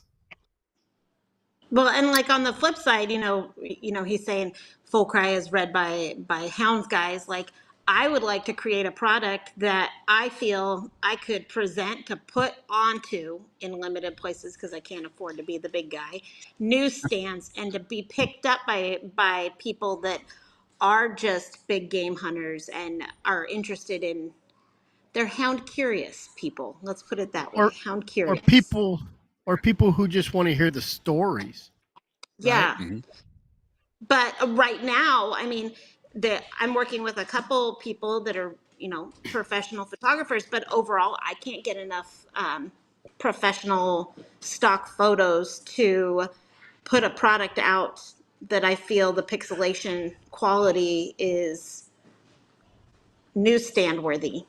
I mean, you and I are good with looking at pictures that might be a little more pixelated because of the situation, but I want to step it to the next level. I gave you a pretty good library. Yeah, you did. I use yours. I think You have I not been bet you. mountain lion hunting though, so that does not help me all the time.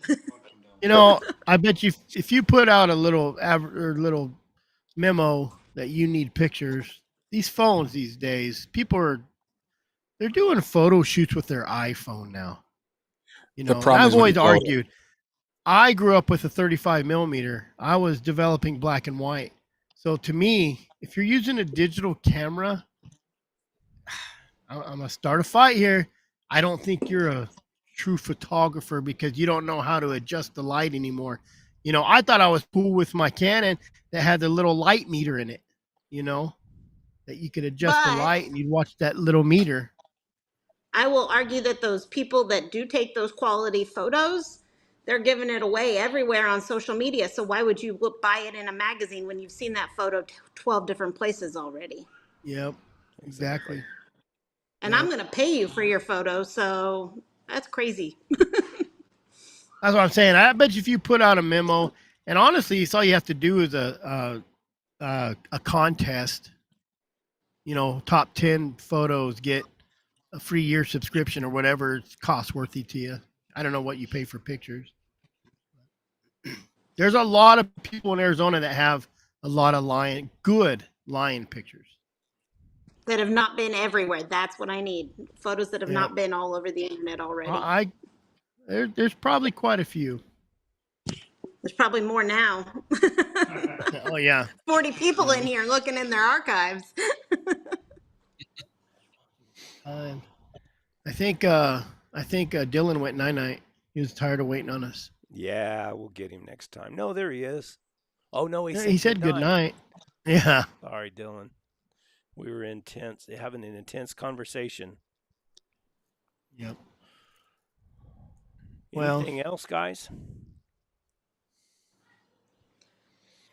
I don't think so for me. I'm going to go make dinner and find all these children. They're around here somewhere. I hear them every once in a while in the background, so they're still alive. Did you catch the lamb a few minutes ago? He I came did. by screaming. Yeah. All right. Well, Dan, I'm going to check out then. Thank you. Hey, Thank you for coming by. we were very Thanks. appreciative Appreciate because it. you are a lot better looking than Jason. I'm Oh, nicer too. Yeah. Bye. Bye. Thank you. Bye. Well, What do you guys. think, Ben? I'm pretty much that's covered my shtick. About what all I know. Well, we'll get done early tonight then. Maybe. I can't think of anything else really. Yep. Well, Right. Ben said I can only stay on for an hour, and I said maybe. We'll see. Yeah, hour and 40 later. Yep.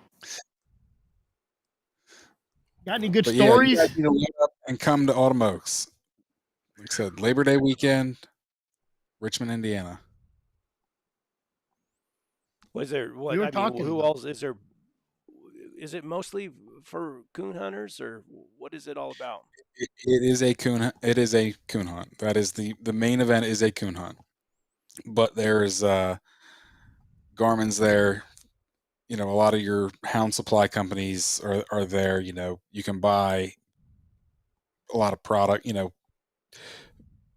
for coon hunters, like I said, you can buy lights, you can buy frog legs, you can buy chaps, you can buy bibs, you can buy Garmin's, you can buy collars, you can buy dog Everything, leashes. yeah. Yeah, like a lot of guys come there and they load up on their all their supplies they need. You can buy a new dog box, you can buy dog houses, you can buy dogs. So it is the main event is a coon hound or is a coon hunt, and then there's a coon hound bench show where those dogs are very, very well put together, top quality show dogs, basically.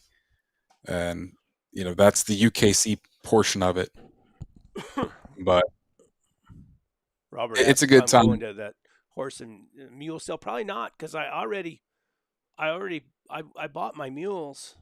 I went and bought some mules in Nevada, and I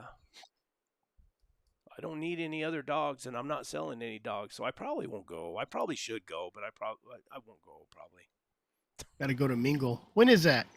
go That's rub coming up. shoulders. July. I'm not a very good shoulder rubber. No. That's what it's all about, networking, making connections. Yeah. Well, Brett. I still want to see somebody go out there and rub shoulders and get over 500,000 views on a video. I want to see them do it. Show me Brett's one too busy person. making videos to Show rub me one shoulders. person. So Well, okay. For play devil's advocate here. All right. So say you have a much larger YouTuber come out and go on a hound hunt with you. Collaboration. Would you be opposed to that? no, I wouldn't be opposed I'm just to saying, that. like, But collaborations from different audiences don't work.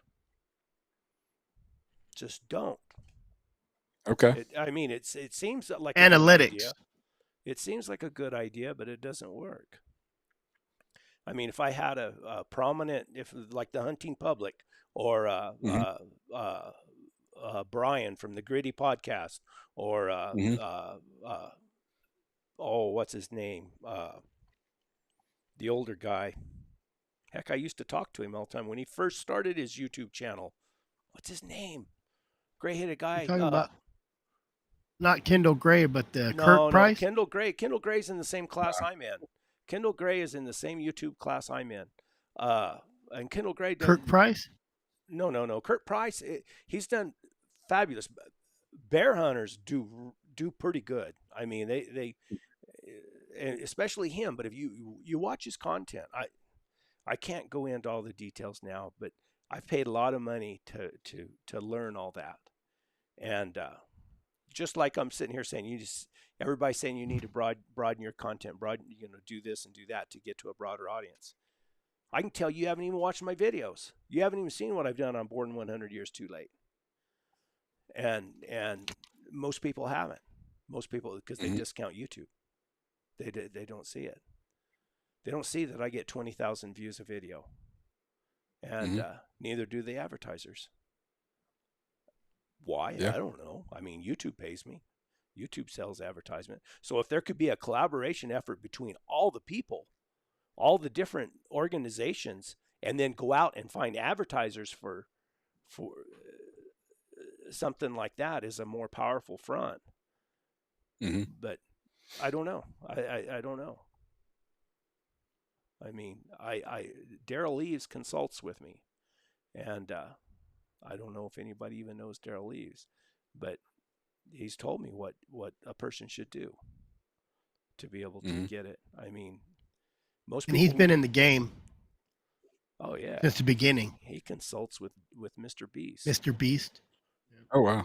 And Kendall Gray's in there. What's the old man's name that he was on television for years and years, and now he has a YouTube channel. The heck's his name? There's just so many channels. There's so many podcasts out there. Even the Hound podcast, there's quite a few of them. There's not a whole lot, but there's quite a few. I Oh find yeah. them all the time. Some are good, and I think you have to have that. Like, I'm not into the UKC and stuff, and the Coon trials. It's kind of like, to me, it don't interest me. But everybody likes stories. Everybody Yeah. likes stories, no matter what kind of story, as long as it's a good story. Mhm. Even just because you're listening to murders, don't mean you're a murderer. So if you have a good hound story, don't mean you have to be a hunter even to hear a good hunting story. The But deal with the podcast is their analytics are hidden. Randy Newberg, Randy Newberg, that's him. Yes, that when he first Louisiana started, hunting texted me. when he first started his YouTube channel, we commented back and forth with each other. Brian Call from the Gritty podcast, and he's got a YouTube channel. I've talked to him several times, but the difference, the podcasts, nobody knows how many downloads they got unless you got your own analytics. It's not public. I can't look at Tree Talking Media and say, oh, well, they've got 30,000 subscribers and they get an average of 1,500, 2,500 downloads per episode. It's you're responsible for providing that historical data. And with YouTube, it's all out there in the open, and that's what I go by. I see what everybody else does, and then I know what they do, and I know that they don't have the advertisers. It's just How long have you been in the podcast world, Ben? 2. Yeah, a little over 2 years. How come they don't put up the numbers of downloads? I have Or no do idea. they? Like I listened to Andy Frisilla, and he has a 4.9 stars with 31,000 votes on it, to get your rating, but that's just 31,000, and that's for for that episode. So obviously he got 31,000 people that have ranked him on that, have voted or rated him.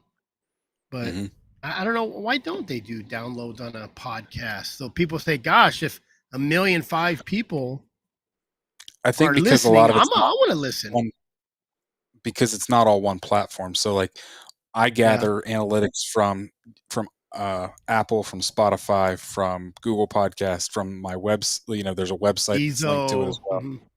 So like it pulls all of those analytics into my hosting the company I use to host it from. So that way I can see all of those analytics, where if it was just Apple, which Apple does, they rank their own stuff, and that's how they use their rankings, but off of their own downloads. But Yeah. as I far just as got into the podcast world and noticed that, like, you'll get so many from Spotify, so many from Apple, Bezo, Amazon. There's like a lot of them. You would think there would be a place that would consolidate all those rankings and make them public for advertisers to see, maybe with a fee. You'd think there would be a company that does that. You can view the podcast charts. It doesn't give you numbers of downloads, but it ranks every podcast by category, and then it ranks them in a placement. So it doesn't give you downloads, but it gives you, like I said, the chart. Oh, it's called chart rank. Yeah. I've seen it does. The analytics they're similar, not as good as meticulous as YouTube, but like it does tell you where they're listened to, stuff like that, and what they're listened to on, right? Yeah. But the numbers, I don't know. I heard someone say that Chris Powell got 30,000 downloads. I didn't know if that was like since he's been going, or Well, how do you is say that that during what period of time? That's you got exactly? to have it based on a period of time. I mean, but then that's the problem with podcasts. Usually, they have a shelf life. Once you put it out, it runs its course and then it's dead. And They're not dead, but you don't see like resurgence like you do every now and again with like a YouTube video. Um, well, the algorithm through YouTube videos is constantly churning. It's constantly mm, churning, and then you have suggested videos that within mhm. a niche, I guess is what you'd say, and you're suggested against, you know, with other videos of similar content or Yeah. wherever they think that audience is. That's Hmm. the algorithm with YouTube is really really amazing with what it can do if you Hmm. know how to And what it use it. tells you, and what Yeah. it tells you, ages of people, what they watched it on, when they watched it, how long they watched it. What other channels they watch, what other videos they watch, and then you can go into the advanced analytics and you can go down and you can see traffic sources, and then you can see suggested, and you can see what videos your videos are being suggested with to see what that algorithm thinks your video's about, Hmm. and that's why uh, trying to find a larger audience is so important. Is Yeah. So they'll suggest against, you know, or with the bigger audience or the bigger channels. Do you Hmm. think your media, what you guys are trying to build, is gonna help maybe get everybody together and then expose other, like if you're listening to Chris Powell, or if you're listening to Tree Talking Media, or you're listening to W, is that gonna, you think, by creating this media platform, that help everybody get noticed? That's Have kind you? of the idea, and at the same point, it's also to network outside of the hound space. Most people that listen to Houndsman XP, are aware of W, or are aware of mine, or because just like YouTube, it pops up suggested. You listen to Houndsman XP, you listen to this one. Well, Yeah. here's these other hound podcasts that are all suggested. So even whether they listen to mine or whether they listen to another one, they're probably aware of it. But the bird dog guy, or the deer hunter that, like you said, might want to listen to a good bear hunting story here and there, they don't see that nearly as much as the guy that's listening to Houndsman. So They're not seeing my show like they see Hounds because they I listen to Houndsman XP. I guess that's my question: is how are you going to expose it to that bird hunting guy? I mean, Well, that's what's the Rubbing plan to do shoulders. that? Rubbing shoulders. it's all about networking. So you come to the event, you meet somebody. Now you and that person, whether you collaborate, whether however you guys want to work together, you know, whether that's you write or maybe you write an article for Peterson Hunting, and that puts you in that magazine, and then that gets new eyes on your channel. You know, however you want to network with other people, me creating an association or an alliance does not do anything. It just is to help you network with people outside of, you know, our own little echo chamber, But you know. how do we access those? I mean, is Peterson Hunting? Is it going to be at Autumn Oaks? No. So how do you access them? How do you rub But shoulders with You them? invite them to we're your trying to get, meeting, right? you know, those types of companies to come to this hunting dog media alliance when we have an event. The event will be a standalone. Oh, okay. Have an event. Okay, I'm sorry. Yeah. Yep. Yeah. So This is your the idea, goal, is to have an event. yes. And so, like, Oh, so there's the see, I professional outdoor lost media. I lost that in the translation here. So, like, the Professional Outdoor Media Association, POMA, they have an annual event every year. They have, cor- corporations, like I said, the big, rifle manufacturers, the big, basically all the companies you would see at SHOT Show, right? They all are members of POMA. They come to POMA events, and then you have all these photographers, videographers, podcasters, that do work in the outdoor space they come to the event. So then they all get to, like I said, network together. So that way, like I said, it's all a click. The whole outdoor industry is a click. So once you're in, it's a matter of getting in, and that's where you're on the outside. You've got a great channel, Brett, but you're on the outside. So once you got to get your in, then and by networking and knowing these people, that's kind of the idea. So how do you get, I just by meeting them? You think that's enough by going to having them come to us, or by going to some of these, like that outdoor thing you were just talking about? By going to it, do you have to be invited, or is well, there a place where you can just go? And I mean, how does that happen? So like Danny was saying, there's an Outdoor Writers of America. There's a Dog Writers of America. There's the Professional Outdoor Media Association. I know in my own state there's a Pennsylvania Outdoor Writers Association. Most of these associations have some type of event every year. If you're a member, then you are able to go to said event. Now, like POMA, the Professional Outdoor Media Association, there's requirements to be able to join. So Joe Schmo off the street can't just join POMA. You have to work in professional outdoor media, which there's criteria to meet. With your YouTube channel, you would qualify. So, you could join POMA, you could go to their event, but the idea is we're going to do the same thing with just a focus on hunting dogs. So companies that are interested in working with hunting, connecting with hunting dog content could come to the event and find writers, photographers, videographers, podcasters that are creating that content. So that way it will help them and it'll help us. And like I said, a lot of it, I'm not dumb. I'm not naive. I know hounds are the redheaded stepchild of the hunting dog world. And I wish people would quit using that term. Hey, this is red too, so maybe albino. Maybe it's just the albino guy in the room. How Let's about just stick to albino? Brown-headed, bearded bastard or something like that. whatever floats your boat. But anyway, we're looked down upon. But I know the bird hunters aren't. So all these companies that show up for like Pheasant Fest, well, hopefully we get them to show up for this. But at the same point, we're gonna have all of us there as well.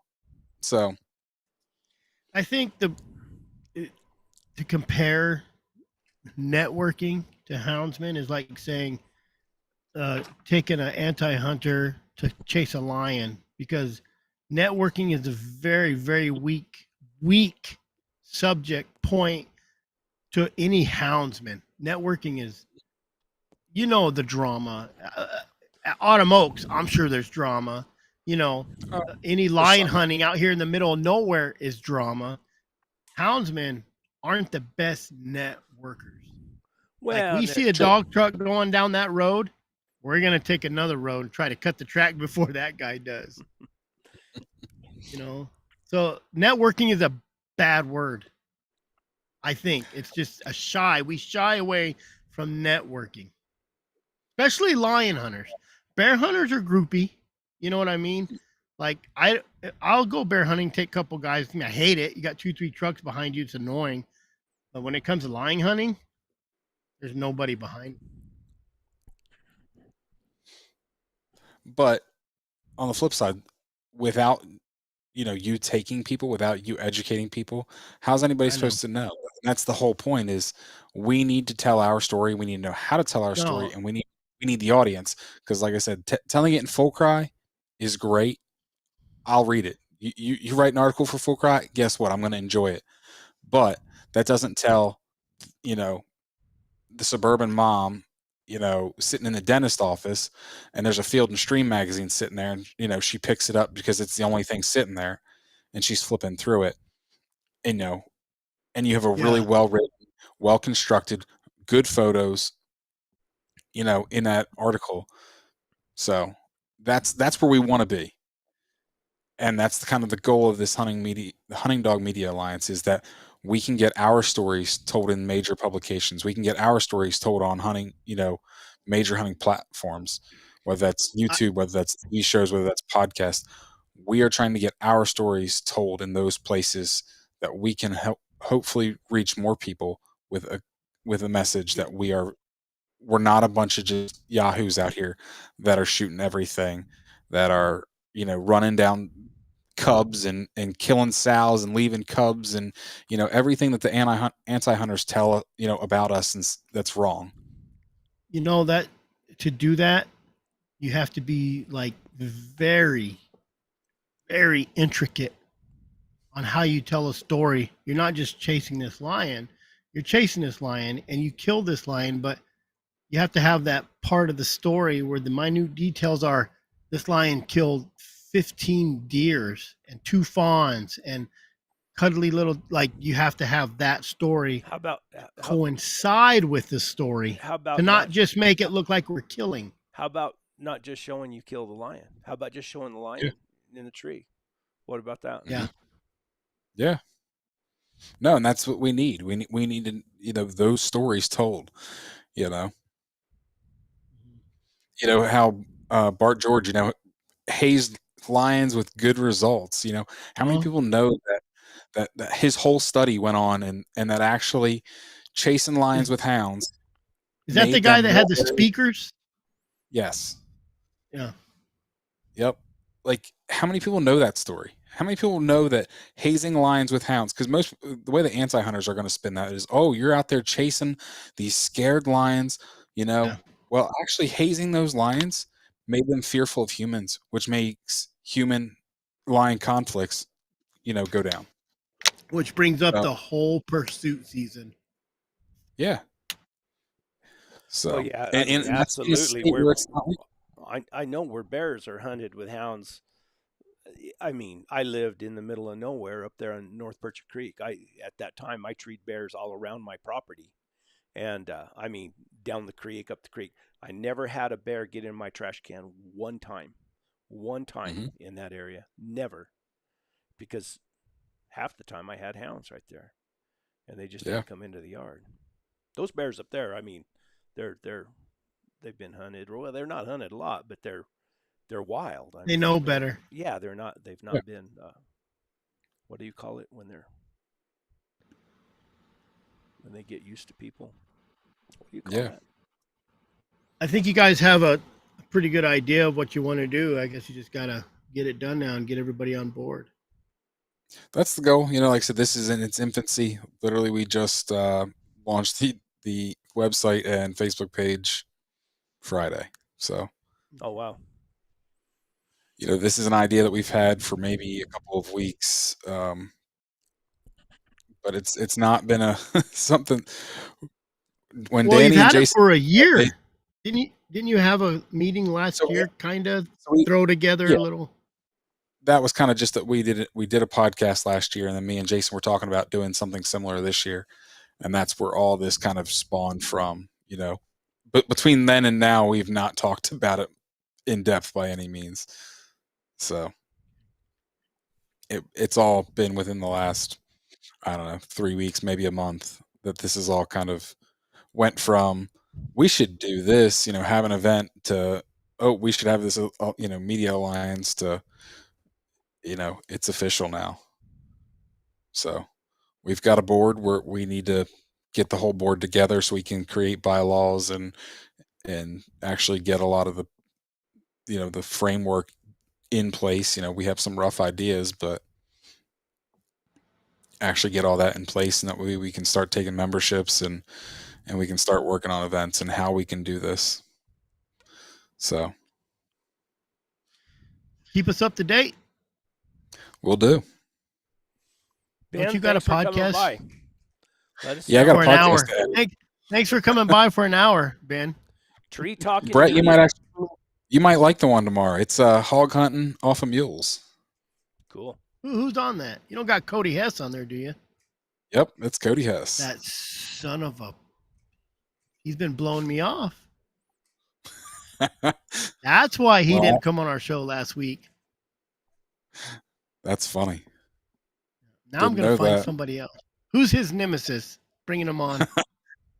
Couldn't tell you, but no, he's worth talking to. He's a good one. Yeah. He's got some. I've been trying to get him on, but he hunts. And then he texted me Yeah. a couple of weeks ago and said, I'm back basically in civilization. I said, "Oh, come on. Oh, I can't do it this week. Oh, come on. Oh, I can't do it this week." Now I know why. You swiping person, you. I didn't even know. Well, thanks for coming on, Ben. Yeah, Thanks thanks, for Ben. having me, guys. Appreciate it. Yep. We'll if you have any more information, if you ever just that same link that you got, just hit it, Jump and in. when we're live, you're more than welcome to come on and tell us about your podcast, or if you got a real good guest or something you want to promote it a little bit, just holler at us. Well, I Come on appreciate it, for guys. a Thank you very much. 10-minute section. We'll send you an invoice.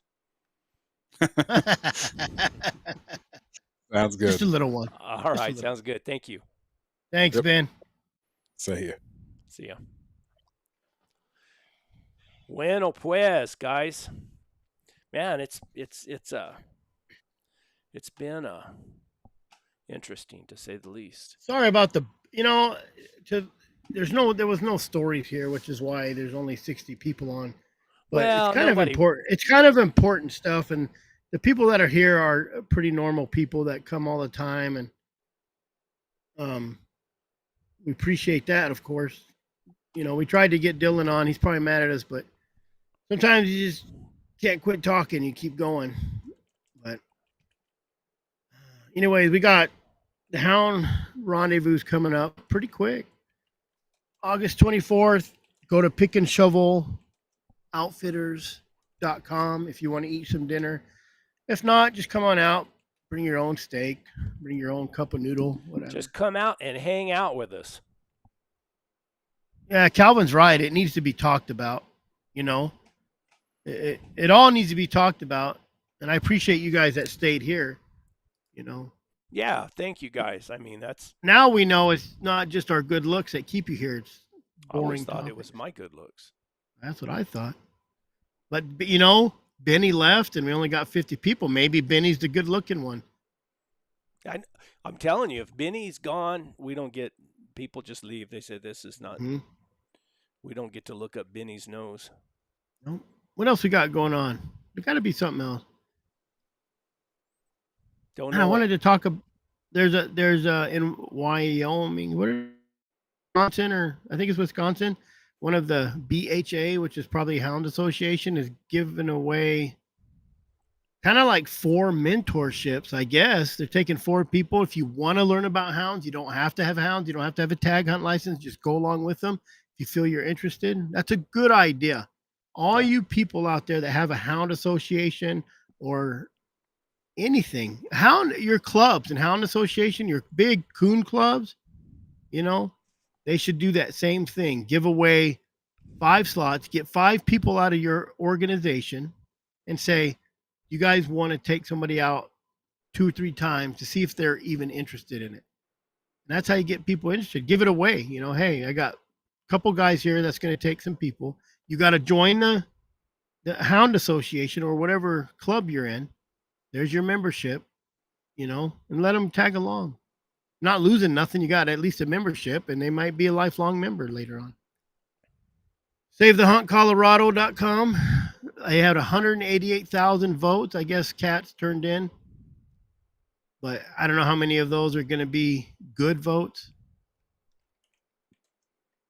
So, SaveTheHuntColorado.com. PickandShovelOutfitters.com. Our rendezvous is August 24th.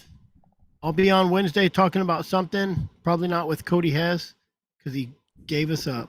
He gave you the shaft. He gave me the shaft. Now I got to find another. Them hog hunters are hard to get on, man. They're always hog hunting like a coon hunter. Busy. Yep. I might be taking some mules and hounds, Calvin. Yeah, I'm thinking about it. If my wife goes, I won't, because I won't be able to go like a week early like I'd like to do. I'd like to go, I don't know what the seasons are, and I don't know any. I'll have to research that. It opens that Friday. And it's that weekend, so I would stay after the week or after that.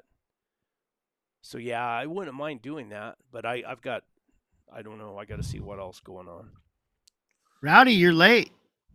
Rowdy going Houndsman. I'm sure he'll be on mine. You working for? He'll probably be on mine Wednesday. I usually get him or Jared on. I don't even know what I'm doing Wednesday. I might get that black bear pursuit and trying to get him on. He'll tell us a little bit about all them bears in California. That guy's always out there with cameras and checking bears, taking his kids out hunting. Brett has a new video out today. Go watch it. Born 100 years too late. Chris has nothing because and the John Clump video is out on this channel where John tells the story of catching the last jaguar that was killed in the United States. Yeah. So go listen. Oh, and yeah, Louisiana Hunt says my wife is coming, and Diana Fair told me to bring my wife, that she could hang out with her. So I'm sure my wife will go. My wife said he's coming too. Oh, which one are you talking about, Calvin? The John Clump one? Did you get to listen to that? That's like one of my favorite interviews right there. Brett took old Clyde out. He looked a little boogery. 100. He was trying to bluff me. It didn't work. He said, "No, you take that other bitch out." He was just trying to bluff me. Once I got my legs swung over. And your other mule, Bonnie, was jealous. She was at the gate back in rears trying to keep them away. Yeah. She's like that though. I thought she loved me, but let me tell you what, she will walk off and leave you. She's not like Agnes. I dropped the reins with Agnes and she just stand right there. Yeah. Bonnie will leave you. She doesn't care. She's wanting to go somewhere, even if it's not with me. I don't know if my mule would leave me yet. She might. She sticks to me so good when I'm trailing up through something and I'm pulling her along. Like she has to be by me. But I'm afraid that's a lie. I think she would leave me if she had the chance. Yep. Oh, I don't know. Anybody else got any questions? Hound Rendezvous, Young, Arizona, Reynolds Creek Campground. What else we got, Brett? I don't have it. I'm flat tonight. Sorry, guys. I got this. I got this media thing on my brain, and I feel like we had to talk about the media thing. I think a lot of people need to. I don't have the words. I haven't digested all in my head yet to understand what. I know what the goal is. I guess I don't know the process to accomplish that goal.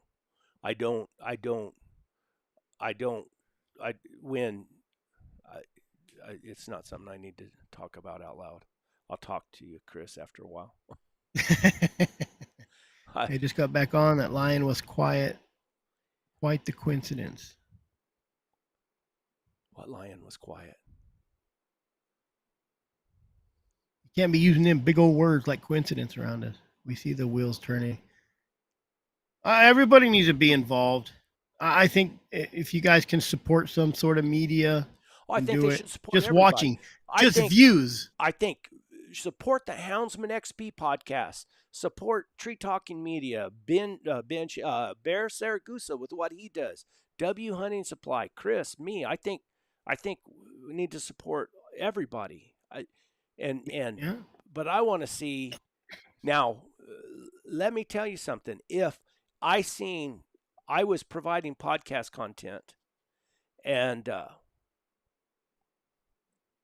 I was getting a couple thousand downloads per episode, and I seen Big Jim Huey over there.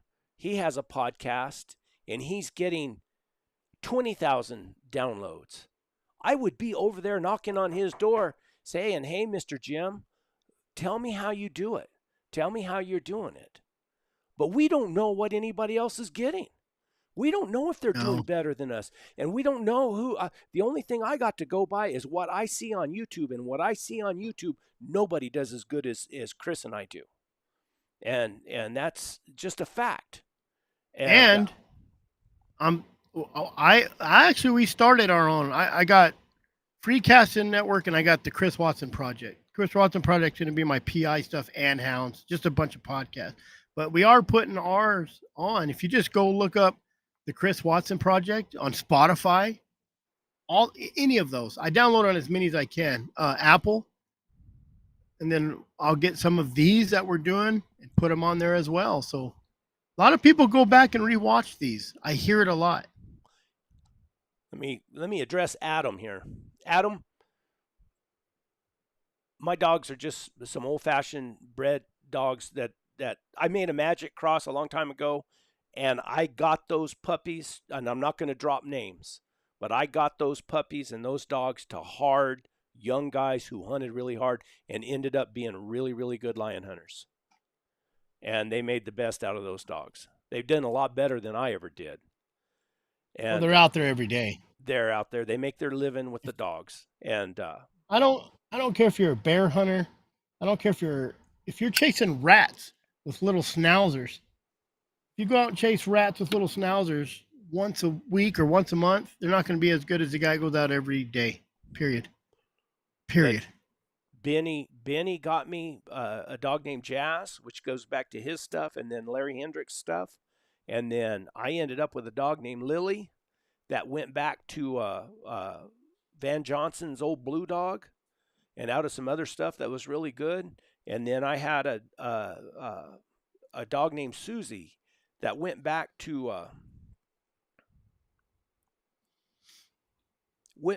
some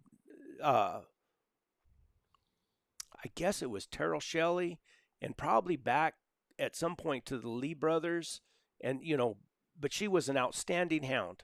She was I bought her. I paid a lot of money for her and her 3 of her puppies, and I just got lucky. It's not nothing I did special. I had people who advised me. I mean, Benny advised me. David Heiss, he's a dog man, and he advised me, and they told me where and what to buy, and I ended up with this line of dogs that I crossed, and I've bred real tight, maybe in some instances a little too tight, some might say, but I've got them to hunters, guys who hunt, and I do that, and I can kind of judge what's working, what's not working. And now I've kind of experimented by breeding into some of the Cody King's good running dogs, and just kind of see what that. So there you go. There's my dogs. And I catch a lion every now and then. If I get on a good track, my dogs can catch them. That's a good idea, Missy. Go talk to the marketing department at a nearby college. Maybe they could give you a couple ideas. They might have a couple guys that will kind of pro bono work on you just to get their name out too. I talked to that Don Gates from Sportsman's Empire. Don Gates, is that his name? I always say the wrong name. Real nice guy. Super good guy. He gave me some good ideas. And I know I don't talk about it or anything, but I'm part of a group that I mean, there's people in there from all different niches throughout YouTube and very successful, very big successful people, and they advise me, and that's why that's why at some point I might even look like I was a little hard on Ben. I didn't mean to be, but that's why Brett's hard on me about the podcast, so Ben, don't feel bad, Ben. I want to know where it's going. I want to know. I mean, YouTube spoils you. YouTube spoils you for all you people. Just like we said about YouTube, they don't know how many views I get. They don't pay attention to that. They look at, maybe subscribers. I don't have a lot of subscribers, but I get more views than guys who have 100,000 subscribers. Anyway, I don't want to talk about that. I was talking about the lion we caught bear hunting the Gila. Oh, okay. We stayed in that first camp on your video a night or two and caught a lion that ran across the road right in front of us. You just get out of here, Sean. I don't even want to talk to you. Delete. I don't want to hear that story. I'm gonna let me ban him from the. Maybe we should bring him on. Tell the story. Lion run across the road and catch it with bear hounds. It's just not right. Yep. Trashy. Associated with company. Sean, next time don't say a story like that. Say we trailed him for 3 days. We cold trailed him through all that wilderness country for 3 days. Finally, on the 4th day in the afternoon, we got him in a tree. Took a picture of him and said, "Man, that's a nice lion." Went home. Yep. Little late tonight, but Kane Stream Media with Josh Michaelis and all the Coon stuff is putting in work, but there's a lot of money associated with competition stuff. Lots. Could you Yes, that's imagine where if you it's all had out. a competition lion hunt? They threw a fit about the competition coyote hunts. Yeah, know? no, it wouldn't go. I think they outlawed that in Arizona. No more No, competition. the coon. I mean, people from the south down there and everywhere. There's lots of coons, and everybody you can have one or two dogs, and then if you got a good dog, you can go get him in competition, and you can win money and make a name for yourself. It's more popular. It's broader. There's more money in it. Yeah, I mean, it's competition hunters. They're competition hunters. It's a difference between a lion hunter. It's a good deal. I mean, it's a good deal. And I like Josh. Josh is Hey. a good guy. I don't care for his boss a whole lot. You think if you could win $100,000 catching a lion, you wouldn't be out there every day? I don't. Maybe know. not us. Yeah, I don't. But other people. I've tried to see how I don't know. They probably, when there's money involved in those coon hunts, there's probably a lot of cheating goes on too. And I would imagine if there's money involved in lion hunting, people would figure out a way to cheat. Outlaw's an outlaw. Yeah. Heck, it's like those fishing guys packing stuff full of weights. And that's another thing with lion hunting. That's why I always want to hear the story, and I appreciate Sean's honesty right there. Said the lion ran across the road. You see a lot of guys posting pictures of lions, lots of lions and stuff. But you don't always hear the story. You don't always tell the story. How did you start that track? How did you find that lion track? Did you do it in the snow? Did you do it in a skiff of snow? Did you do it with a game camera or a cell camera? Did you drag roads and cut the track? I mean, there's a lot of different ways, a lot of different stories on how those lions are started and caught. Instead of a guy just looking at decent lion country and getting on a mule or a horse and making a big circle in that country trying to get their dogs to start a lion in an area where you can't even see a track and try to go the right way on it. And there's a lot of different ways to get it done. Jared Nichols just texted me, said he's watching tonight, and he said he quit videoing 20 years ago because there's so many people on the fence, and he says it kind of sucks that you have to really watch it, and I think a lot of people don't understand that. A lot of these younger people that say, hey, F you, I got the First Amendment, but you're about to lose other rights because of your first right. Well, it's not that. I agree with Jared. Yeah. Do we want to post them? Heck yeah. Should we? Probably not. When I started videoing, I mean, I wanted to just show the story. That's what kind of bothered me about earlier. I wanted to tell the story about riding through the country and trying to start a lion track and having the dogs trail and what it's like to try to trail and go. I couldn't hunt every day like a lot of guys do. But there for a while I could hunt a little bit more than I can now, or I did now. And people weren't interested. If you don't get a lion in a tree, people aren't interested in watching the day in and day out, riding and having a dog bark and trail a little bit, and then you find out they're trailing a dang javelina or whatever, and you're trying to correct them. And everybody goes through that. I don't care who they are. And people aren't interested in that. They want to see the dogs barking at a lion in a tree. I put a lion in a tree on my YouTube video. I get 40,000 views. I ride out, and this is back a long time ago. I ride out there and call it lion hunting, and I don't have the conclusion of a lion. I just show the dogs barking or me riding through the country. Yeah, I'd get 1,500 or 2,000 views maybe. But my female just had her first litter yesterday. 8 healthy pups. Any suggestions on keeping her and the babies healthy in these first crucial days? By the way, love you guys' content. Oh, thank you, Jim. And you got a good whelping box. That helps. But I'm going to be real honest right now. I've left dogs on chains with puppies, and I've never lost a dog on a chain with puppies. Maybe it makes them tougher. I don't know. I'm telling you, them around.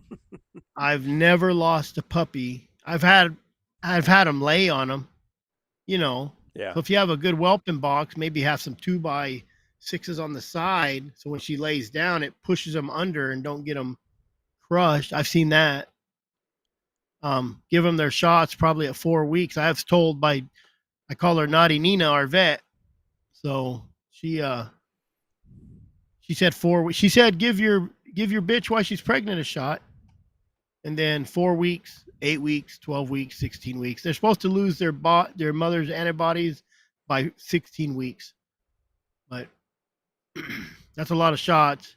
And I go to Jeffers. You can order 25 shots at a time from Jeffers. I think it's jeffers.com. Free plug. That's all you get, though.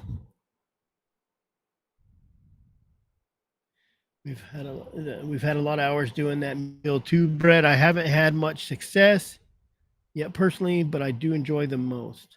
That's me. I remember talking to, and that's what stuck in my head is when I talked to Henry McIntyre back years ago, and I went down there to see him, and I asked him. I said, Henry, I said, Mr. McIntyre, I said, how do you hunt lions out here? And he said, he said, I ride circles on my mules in good lion country and put good dogs on the ground. And to me, I thought, man, that's Henry McIntyre. That's the way I want to do it. And it's probably been the hardest thing I've ever tried to do in my life. Riding circles? Just trying to, start lions off places where you can't see tracks, and there's, and you're just riding into the country. But I tell you what it has done after doing it now for, I don't even know how long. I know where to go to look for a track now, and that's what the old timers, they would hit those certain areas, those good saddles and those good crossing places, and when I was in the mountains, there was places, and I used to say, well, that's like a 3 or 4 day place. That means I could go up there, and if I hit that place 4 days in a row, I was probably going to hit a lion track. Catching it might be a different story, but that I knew a lion would go through that saddle, about every 4 or 5 days, something like that. That was in the mountains. Out here, it might be, 2 months, 3 months. So if you go hunt a place that has 5 lions in 100 square miles, you're going to do that. If you go to a place that has 100 lions in 100 square miles, you're going to catch a lion a little quicker. So you got to know your area. If you really want to catch, you should probably do a lot of research, scouting. And I had a really good lion hunter one time, and because I was having a lot of trouble with my dogs, we were chasing everything in the woods, and he told me, he said, leave those dogs at home. He said, go out and just ride the country, check all those saddles, check all those ridges, and look for scrapes, and where canyons come together, where like you'll have a spot where you have 2 canyons come together, or maybe 3, and it makes a big canyon, and there's some trees right in that little place. Man, check those places. You'll see some scrapes in there along those ridge lines where those lions like to travel, or even trails that are beat out through the woods. Those lions will travel, and there'll be a cedar tree over there with a bunch of duff underneath it, and that's where they go and they scratch and learn all those places. And that's what he told me. He said, go learn those places, and that way you're not out there. You're going where you want to go, and you're not letting those dogs dictate what goes on. And there for the longest time, that's what I did. We'd hit whatever kind of track it was, and we'd trail it. It might be a javelina or a coyote or a coatimundi or whatever, because I didn't know any different. Do you think if you're hunting an area that has no lions and you're barely catching a whiff here and there, and those dogs are constantly always trying to find it, you think if you go into a different area that has a lot of lions, they're going to be like a lot easier catch? They're going to smell that trail, and they're going to be like, dang, this is really strong. Not 10 days old of I have to lick the rock to smell it. I think they. You think that what I'm saying is in that hard area? You think that trains them to really use their nose more? I think you expose them. These dogs, if they're bred right, they want to trail. I mean, they want to trail, and I think they'll trail anything, but the intensity and the desire to trail a cat is multiplied. I mean, they really want to. So you keep exposing them to these harsh conditions. Yeah. I think they learn how to trail a lot better. I think they they learn how to use their nose a lot better.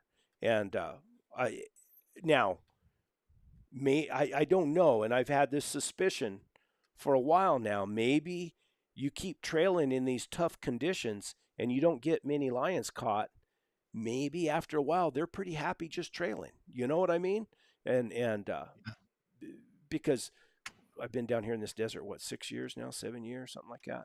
And I've caught just maybe 7, 8 lions, something like that. I haven't caught very many lions. And I don't know, but every time I catch a lion, it just seems like, wow, that wasn't that bad. Yeah. But that's the one you caught. All the other ones you don't catch, and then you trail for a long ways. Like that deer kill the other day. You know what? I trailed that lion here. Now we got these people in here. Let me see if I can share this. Let me see if I can do this. What would it be? Where did I put it?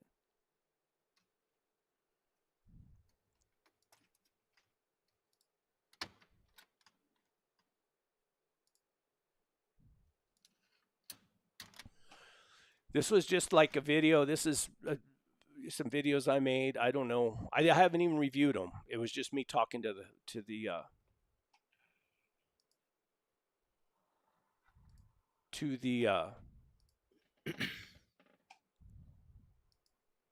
iPhone.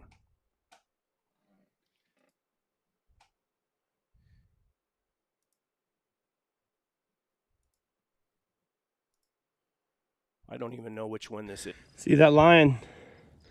He killed the deer back off over there on the edge of that chili field. And then he drug it from there to here, right down in this ditch. We were here yesterday. But then he came back last night, and you can see the drag mark right here. He drug it. Oh, those dogs are on it right there.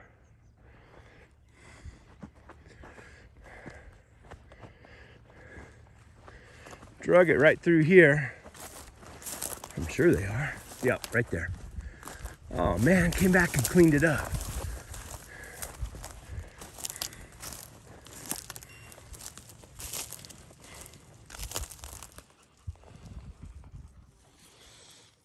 I think those dogs are trailing right there again.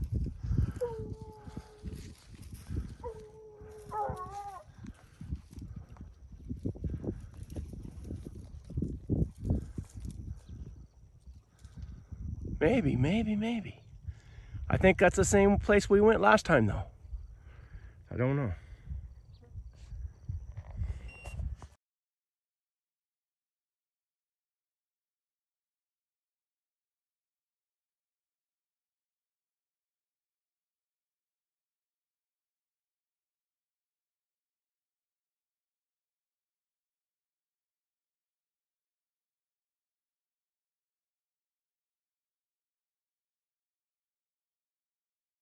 We just lost it down there in that trashy onion where they throw that trash onion. It stinks pretty bad. I don't know. We might have been where she came back to the kill. So I'm gonna take them back. I never seen the kill. I just seen the drag marks where she moved it. So I'm gonna go back. Go back and locate that kill. See if we can't. Before it gets too hot. We probably only got another hour maybe, and it'll be too hot. That's the problem with this time of year. And it seems like it's this time of year that you always get calls on kills.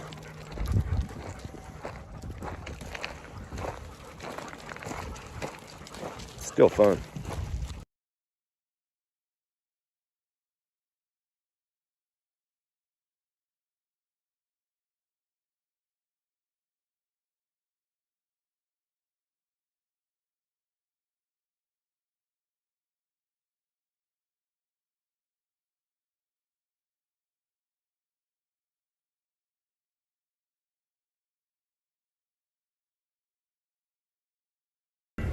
We circled all the way around that kill.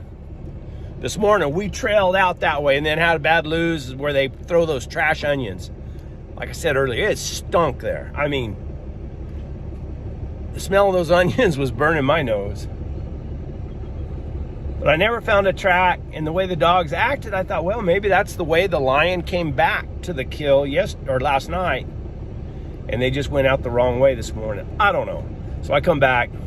We barked here and there and trailed around, and nothing like it was this morning. So I'm gonna go on. It's starting to get hot. It's already, well, this thing says 62, but that's wrong.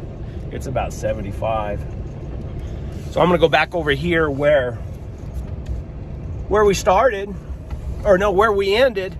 And I'm gonna drive to the end of that onion field, or that trash onion site, whatever you want to call it, and let these dogs out and circle them back around the backside of that thing. They got a drink of water.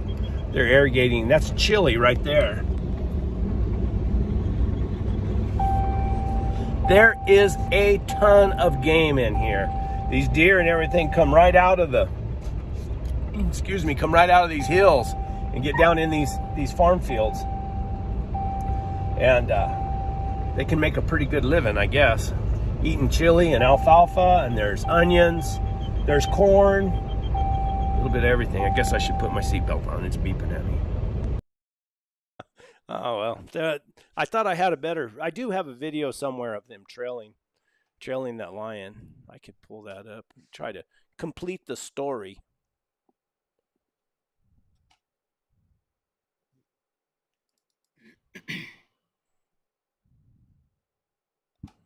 Got to get out. That's what you got to do, is get out. Oh, here it is. Here it is. Let me my own advice too. Let me get this last one just to kind of, so you guys won't think I'm totally lying.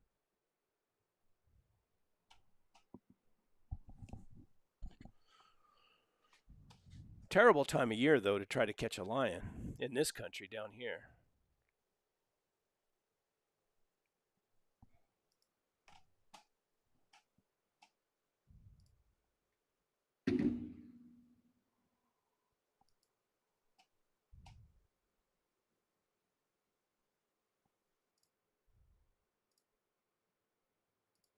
Bear with us, people. Bear with us. I think this is it.